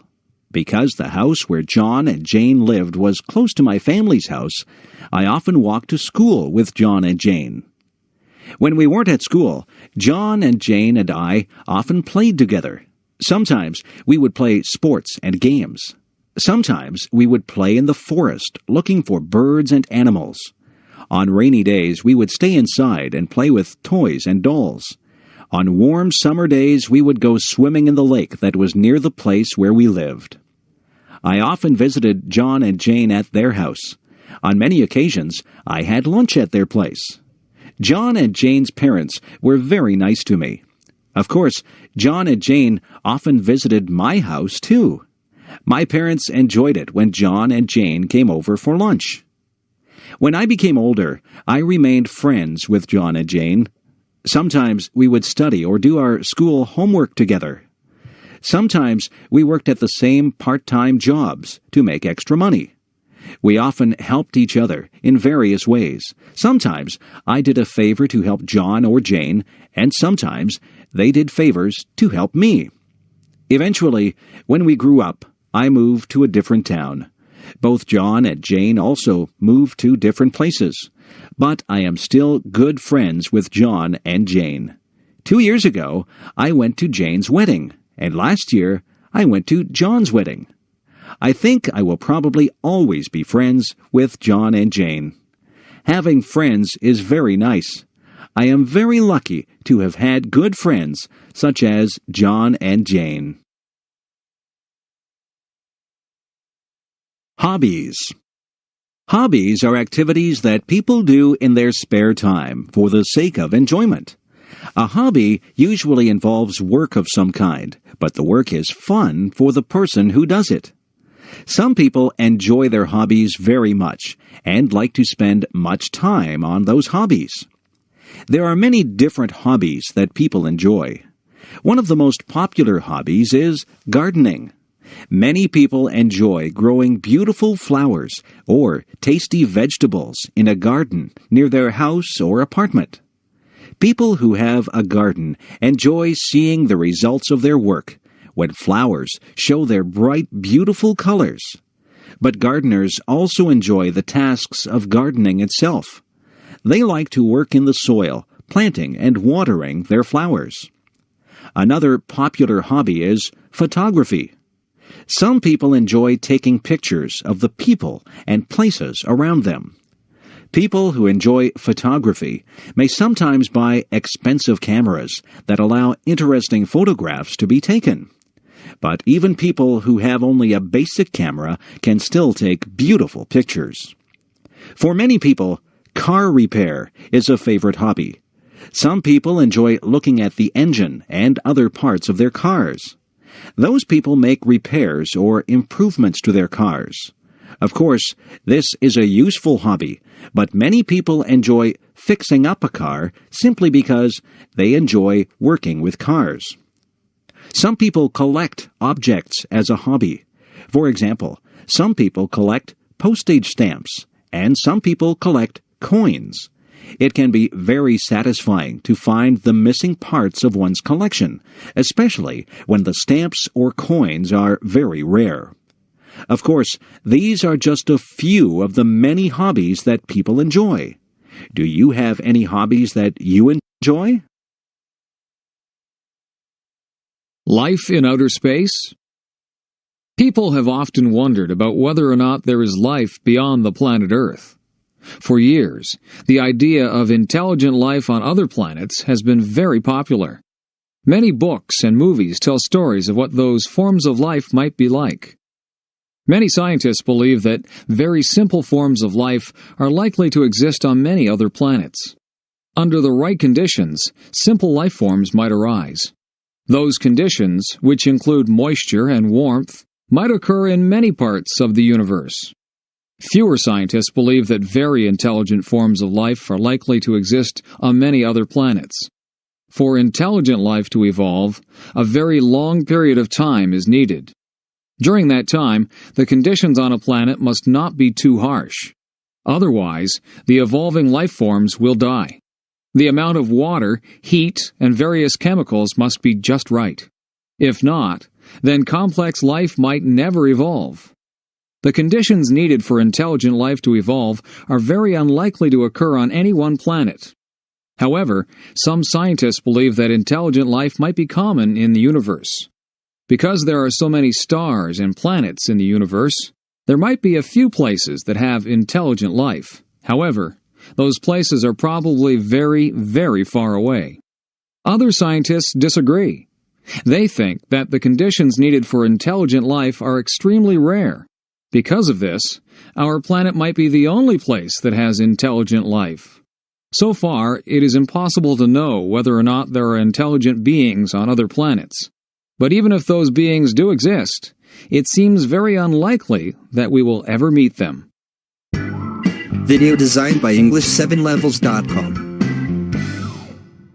Reading the newspaper. I often enjoy reading the newspaper. In my city, there are 3 different newspapers, and I look at different newspapers on different days. I find that each section of a newspaper has some interesting information. Most newspapers contain several sections that can be easily removed from the rest of the newspaper. The main section is found at the front of the newspaper. This section usually contains the most important news from around the world, from around the nation, and from the local area. Sometimes the main section also includes some pages that contain opinions about the news. The editors of the newspaper write an editorial opinion. Other writers provide many different opinions about current events. Also, some readers of the newspaper write letters to the editor in which they express their opinions. Another popular section of the newspaper is the sports section. This section contains information about many different sports events. The sports section provides scores and results from many games and competitions. Another section of the newspaper contains information about entertainment and the arts. The arts and entertainment section tells readers about new movies and plays. It also describes new books, music concerts, and art exhibits. Most newspapers also have a business section. This section provides information about new business deals and about the stock market. Many people read the business section of the newspaper to gain information and advice about investing their money. Finally, newspapers usually have a section for classified advertisements. This section allows people to advertise about things they want to buy or sell. It also gives notices about job openings. Reading the newspaper is surely a good way to keep informed about many different events in the world around us. Summer jobs. In North America, many young people attend high school, college, or university. But during the summer months, most of those students work at a summer job. For most students, there are no classes during the months of July and August, and sometimes none in May and June also. Having a summer job allows students to make money that they will need during the rest of the year. They need this money because it costs a lot of money to pay for university or college. Of course, students also want money to spend on things that are fun also. Many students have summer jobs that involve working with children. For example, some students work at children's camps, where they teach children various skills and games.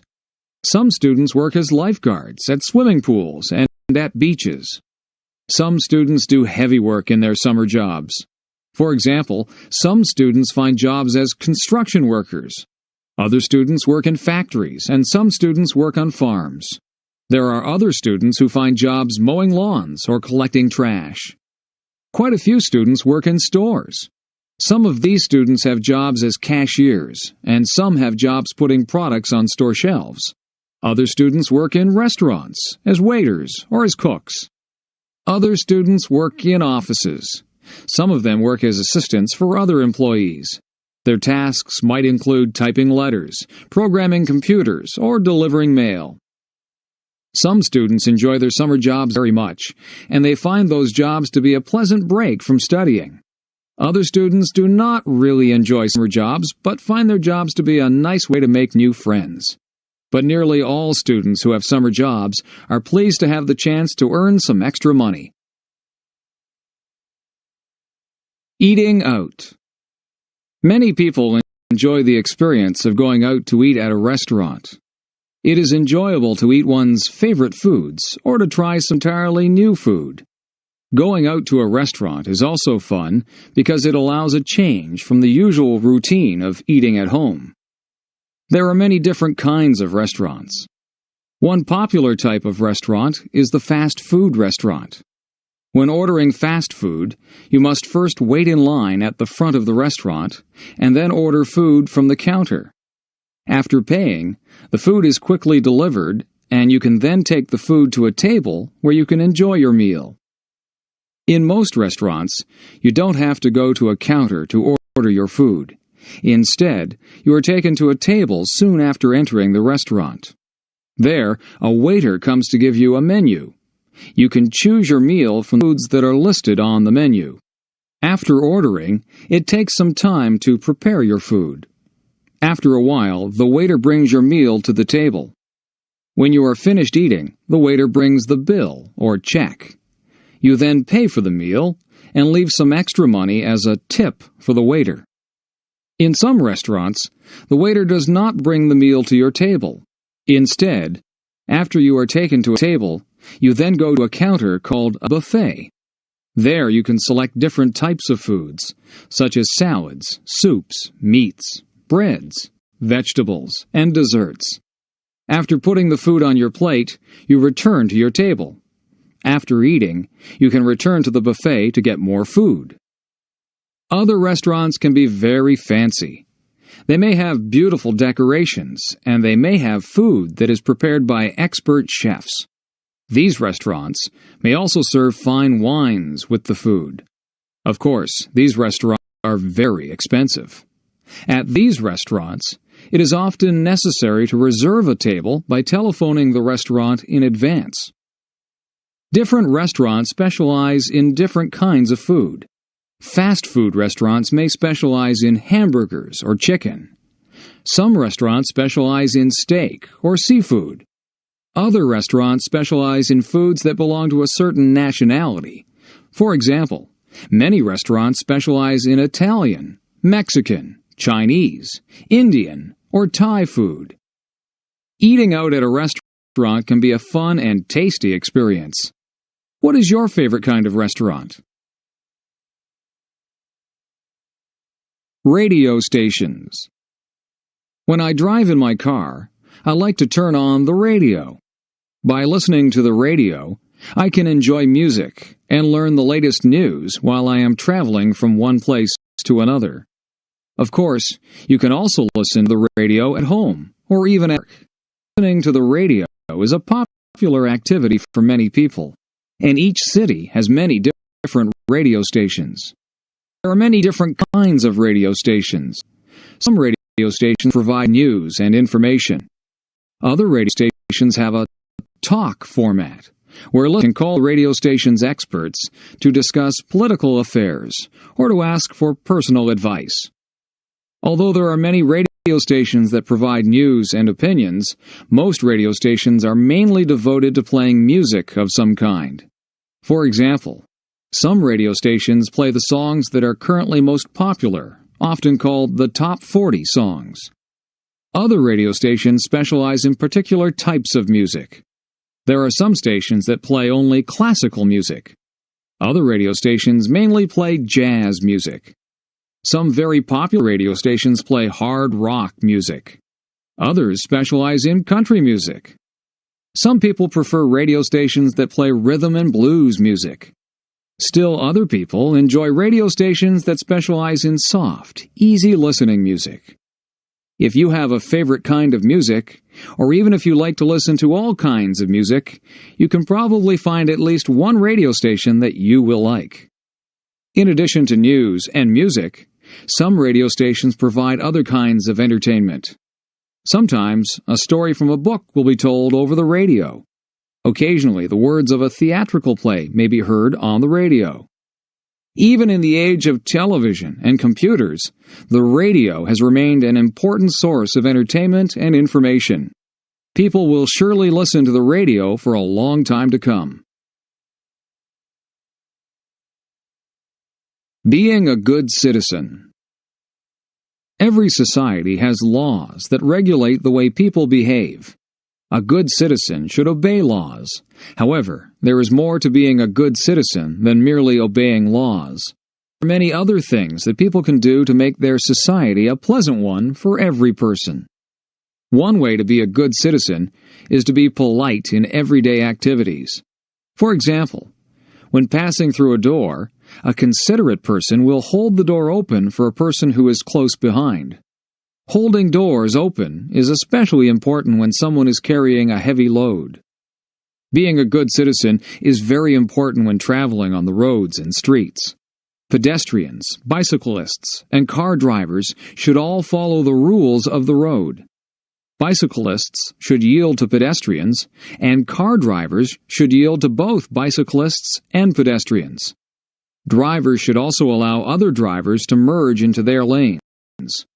Also, drivers should avoid honking their horns except when this is necessary. A good citizen will also avoid doing things that interfere with others. For example, a considerate person does not smoke cigarettes in areas where this might irritate others. Also, a polite person avoids playing music so loudly that other people will be annoyed. And, of course, a good citizen avoids littering or making a mess. Other ways of being a good citizen involve greater effort. Some people serve their community by doing volunteer work of some kind. Other people help by donating money to a charity. Another way to serve the community is to donate blood. Blood donors are needed so that there will be enough blood available to help people who are sick or injured. Being a good citizen is very helpful for the community, and it also gives a feeling of satisfaction and pride. Visiting the doctor. When people feel sick, they go to a doctor. But sometimes people visit the doctor even when they are not sick. Doctors can perform a medical checkup to find out if a person is healthy.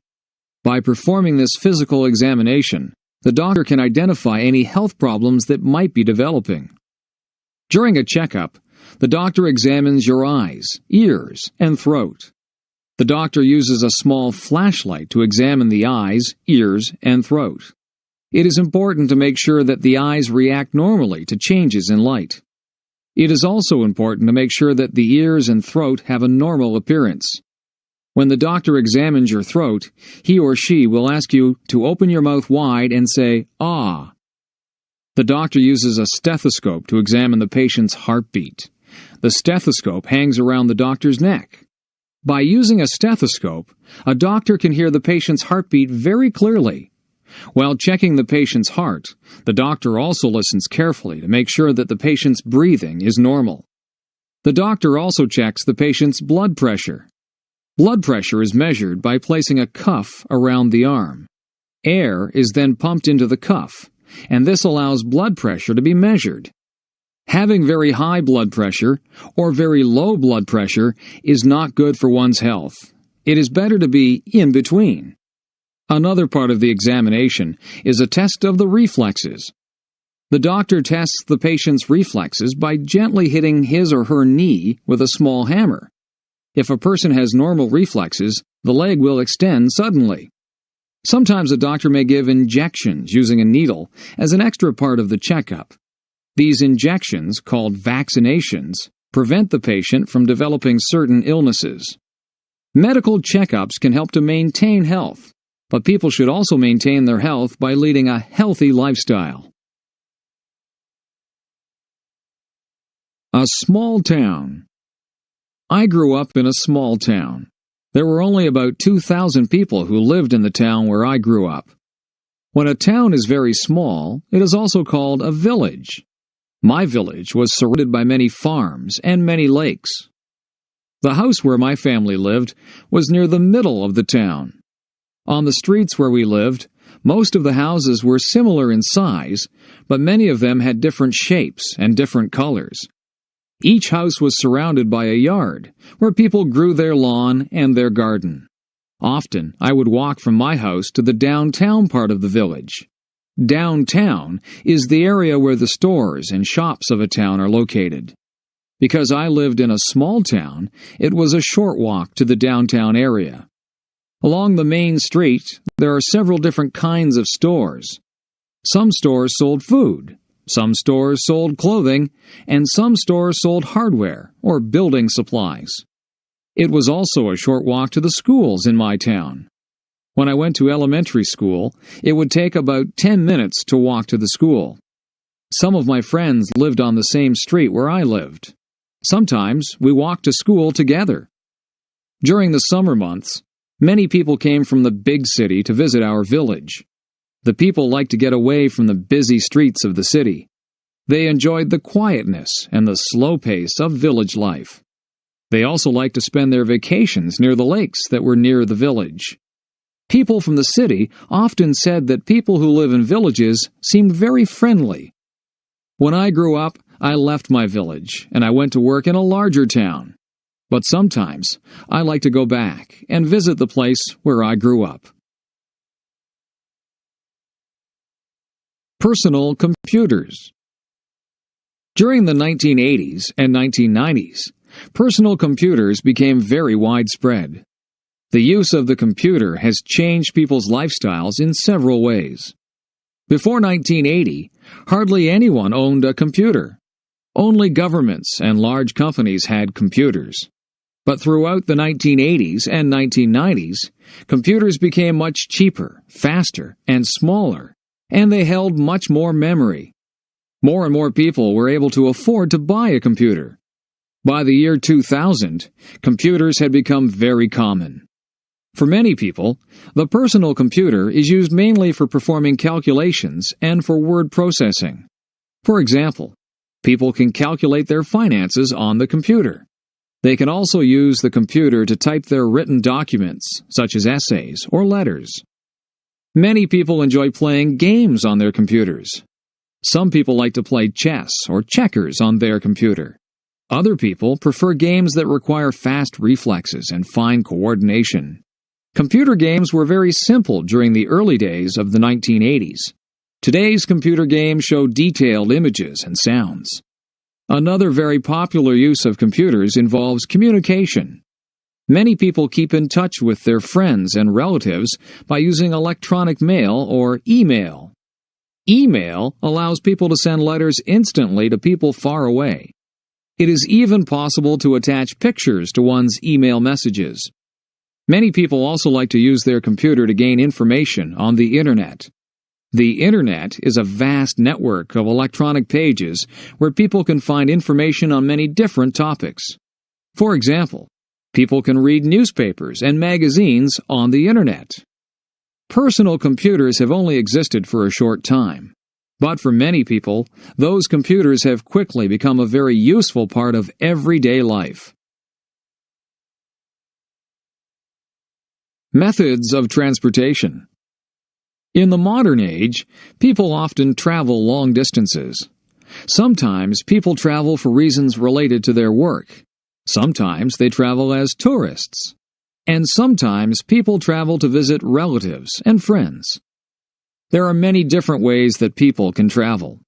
Some forms of transportation move people along the ground. Other methods of transportation move people across the water or through the air. Airplanes provide the fastest method of traveling. Modern jet airliners travel at about 1,000 kilometers per hour. These airplanes cruise through the skies almost 10 kilometers above the level of the sea. Jet airplanes allow people to travel great distances in a short time. For example, it is possible to fly across a great ocean, such as the Pacific or the Atlantic, in several hours. Ships were once the only way to travel across the oceans. Before airplanes, it took many weeks or months to travel around the world. Today, many people still travel by ship when crossing smaller bodies of water. Some ships, called ferries, allow people to bring their cars with them onto the ship. Some people also like to travel by ship as part of a holiday. These holiday ships, called cruise ships, stop in several interesting ports along the voyage. Trains are very popular in many places. In some places, such as Japan and France, trains travel at high speeds of about 300 kilometers per hour. These trains move people throughout the country very quickly and efficiently. Trains are also used to move people over short distances, such as the trip from one's home to one's workplace. Buses and cars are also widely used for transportation. Some travel by bus or car for only short trips, but sometimes buses and cars are used for very long journeys. In North America, many people have driven across Canada or the United States in their cars. The wide, smooth roads allow cars and buses to travel quickly from one place to another. There are many different methods of transportation. Which one do you think is the best? A life experience. My friend Lanny and I went to Burger King yesterday. We ordered a big order of French fries and a couple of drinks. Lanny got a strawberry milkshake. I picked out a table near the window so we could look at the people passing by. As we were sitting there, we heard our favorite song, Butterfly, by the band Crazy Town, come on the radio. We looked at each other with big grins on our faces and started singing and dancing. It was great fun. Many people began staring at us, wondering why we were so happy. We didn't care. We just kept on moving and enjoying ourselves. The song ended and we were almost finished our food. We sat and talked about what was happening in our lives. She had just bought 4 new t-shirts for the summer. The new sandals she had gotten for her birthday had given her really bad blisters on the sides of her feet. When she wore other shoes, she had to wear band-aids on the blisters. I told her that I had bought 4 new CDs. I love music. As we finished our conversation, we finished off our drinks. I like going out with Lanny and talking. Lanny is my best friend, and I can talk to her about anything. I am glad I have her to share my life with, even if it is as simple as going to Burger King and eating French fries. Lanny and I are planning to travel together, so we are trying to save our money. Our French fries and drink only came to about $6, so we didn't feel too bad about spending our money. I wonder, though, if McDonald's would have been cheaper. Airplane ride.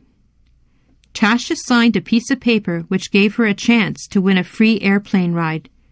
She put her name, address, and telephone number on that piece of paper.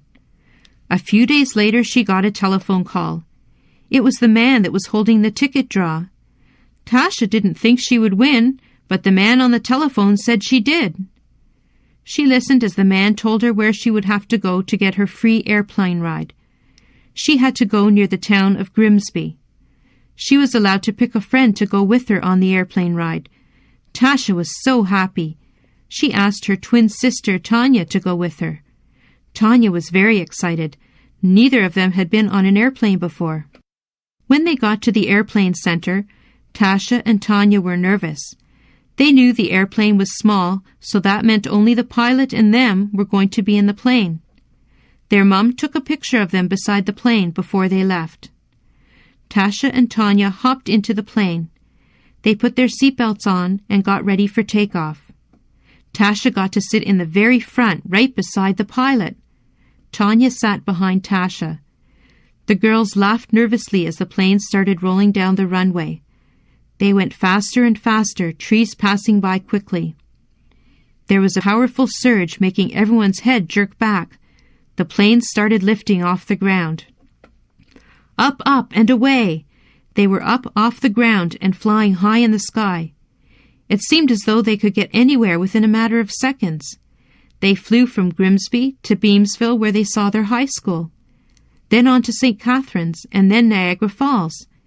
They even flew over top of their house. They took pictures of their house. They could see their pond from way up there, too. The pilot asked Tasha if she wanted to fly the plane. Sure, Tasha said. So Tasha took the steering handle and began to fly the plane. She didn't really know how to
quiet, so when she pulled the handle down, the plane shot upward. Both of the girls squealed. Tasha leveled the plane and flew smoothly from then on. Soon it was time to go back to Grimsby. The pilot took over again. We braced ourselves as the landing strip got nearer. The landing went smoothly with Tasha and Tanya beaming as they looked out at the ground. They hopped off of the plane, thanked the pilot, and ran to tell their mum about their wonderful experience. A rainy day. The clouds were very grey. There was a loud boom that came from the sky. A bolt of lightning struck down a tree. All of a sudden, buckets of rain came pouring down. Jane and Bill were walking in a park when the rain started. Jane wanted to take pictures of the flowers, but the rain got her camera wet. She had to put it away so that it wouldn't get ruined. Jane was going to hide under a big tree to stay dry, but Bill told her that was not a safe idea. He said that she could get hurt if the lightning hit the tree.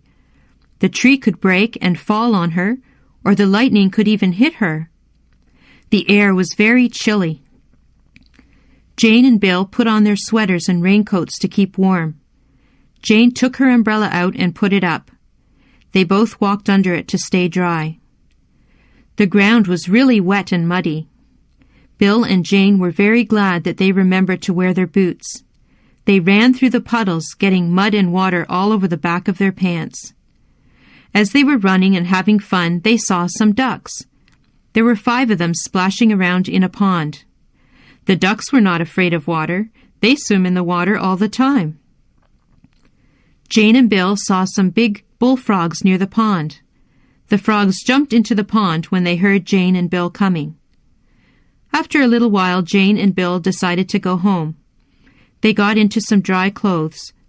Jane started to sneeze. She had gotten a little bit too wet.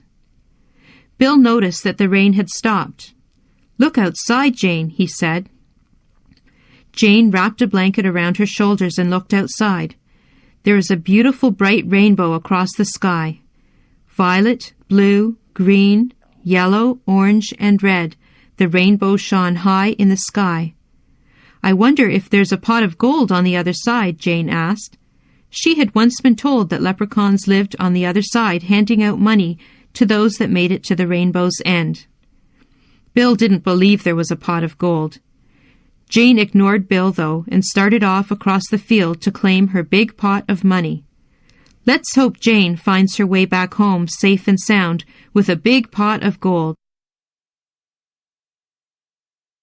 Elementary School. I go to Gainsborough Public Elementary School. I am in grade 8. I am known as the King Queen of the school this year. I feel very grown up. I love being the oldest kid in the school. My friends and I are told that we are examples to the younger kids in the school. That means we need to be good. I remember looking up to the grade 8 kids when I was younger. I remember thinking how big and wise they seemed to be. Now that I'm in grade 8, I hope that the younger kids see me as wise. I want to be a music teacher or maybe a nurse. My school counselor helps me plan for high school. I am nervous because I know I will not feel like the king anymore. Things will be so different. I am excited because I will be meeting so many new people. I am looking forward to my graduation. I will wear a pink silky dress. My shoes are a light pink too. My date's name is Chad. He is very nice. He is a good friend. I have known Chad since I was a little girl. I know that my future will be a bright one. I will miss all of my friends, but I know we will see each other again someday. The middle child. I am the middle child of the family. I think it is nice in some ways. I have an older sister from whom I can borrow clothes from if she lets me. I get to meet my older sister's friends, although sometimes they think that I am too young to be with them. I have a younger brother. He is cute, but sometimes I have to babysit him. There are good things and bad things about being the middle child. My sister is the eldest child. She was the first child, so she spent time alone with my parents. She got lots of attention when she was first born. They took lots and lots of pictures of her. All her clothes and toys were brand new. I got her hand-me-downs. My parents were the strictest with her. They had lots of rules for her to follow. She is the first child, so they want her to be perfect. My younger brother is the baby of the family. I think that we all spoil him. We let him get away with some things that he shouldn't get away with. His room is always messy, and my mother never gets mad about that. She gets upset with me if my room is messy. She tells me that I'm old enough to keep a nice, clean room. It's no good thinking about which position you would like to hold in the family. You really don't have a choice about that. I think I like being the middle child. I can relate to my older sister and my younger brother. Yes, I think the middle is probably a good place to be. Advice to a student from a foreign country. My advice to a student from a foreign country would be to talk, talk, talk. Talk as much as you can to the people who live in the place that you are visiting. Talk to them and practice your new language skills. Learn all the funny sayings and different words that make up their language. Talking is the only way to really learn a language. Listen to people and talk to people. If you talk to people, you will also learn about their culture. I have a friend from Japan. His name is Nori. He often comes to see me just so that he can practice his English. He gets confused about words that sound the same but mean different things. He was asking me about the words see and see. I explained to him that they do sound the same, but they are spelled differently, and they mean different things. Nori is learning some of our funny sayings from different people. One morning, I asked him how he was, and he said, "Alive and kicking." Another morning, when I asked him how he was, he said, "So-so." He laughs about these strange sayings that we use. He is learning English quickly because he spends a lot of time with English-speaking people. He likes to have lunch with my friends and me because we ask him questions about his homeland, and he answers us in English. If he doesn't understand our questions, we spend time explaining what we mean to him. He says that he enjoys being here. He thinks that the people are very friendly. We enjoy speaking to him and helping him to learn English. We also enjoy learning about his country. It is enjoyable for us to meet new people and learn about new things. Video designed by English7levels.com. A ghost. One dark and gloomy night, I was sitting in my bedroom reading ghost stories. The stories were very scary. A storm was brewing outside my window. The wind began to howl, and the trees shook and bent in the wind. Lightning started to flash across the sky. I felt uneasy as I heard the low rumble of thunder. I glanced around my room. The shadows were deep and dark. The ghost stories were making my imagination play tricks on me. I thought that the shadows were moving. I looked under my bed to make sure that nothing was under there. I hid under the covers and peeked out. I was starting to hear things. A big streak of lightning flashed across the sky, and a loud clap of thunder made me jump. I was very nervous. All of a sudden, I heard a noise. It was coming from my closet. I thought that it must be a ghost. I looked out from under my covers and waited for the ghost to appear. My face was white, and I was very, very scared. Then I heard the noise again. Yes, there was definitely a rustling in my closet. I stayed very still and did not make a sound. I watched the closet and hoped that the ghost would not come flying out at me. Something started to come out of the closet. I squeezed my eyes shut. I didn't dare look at the ghost.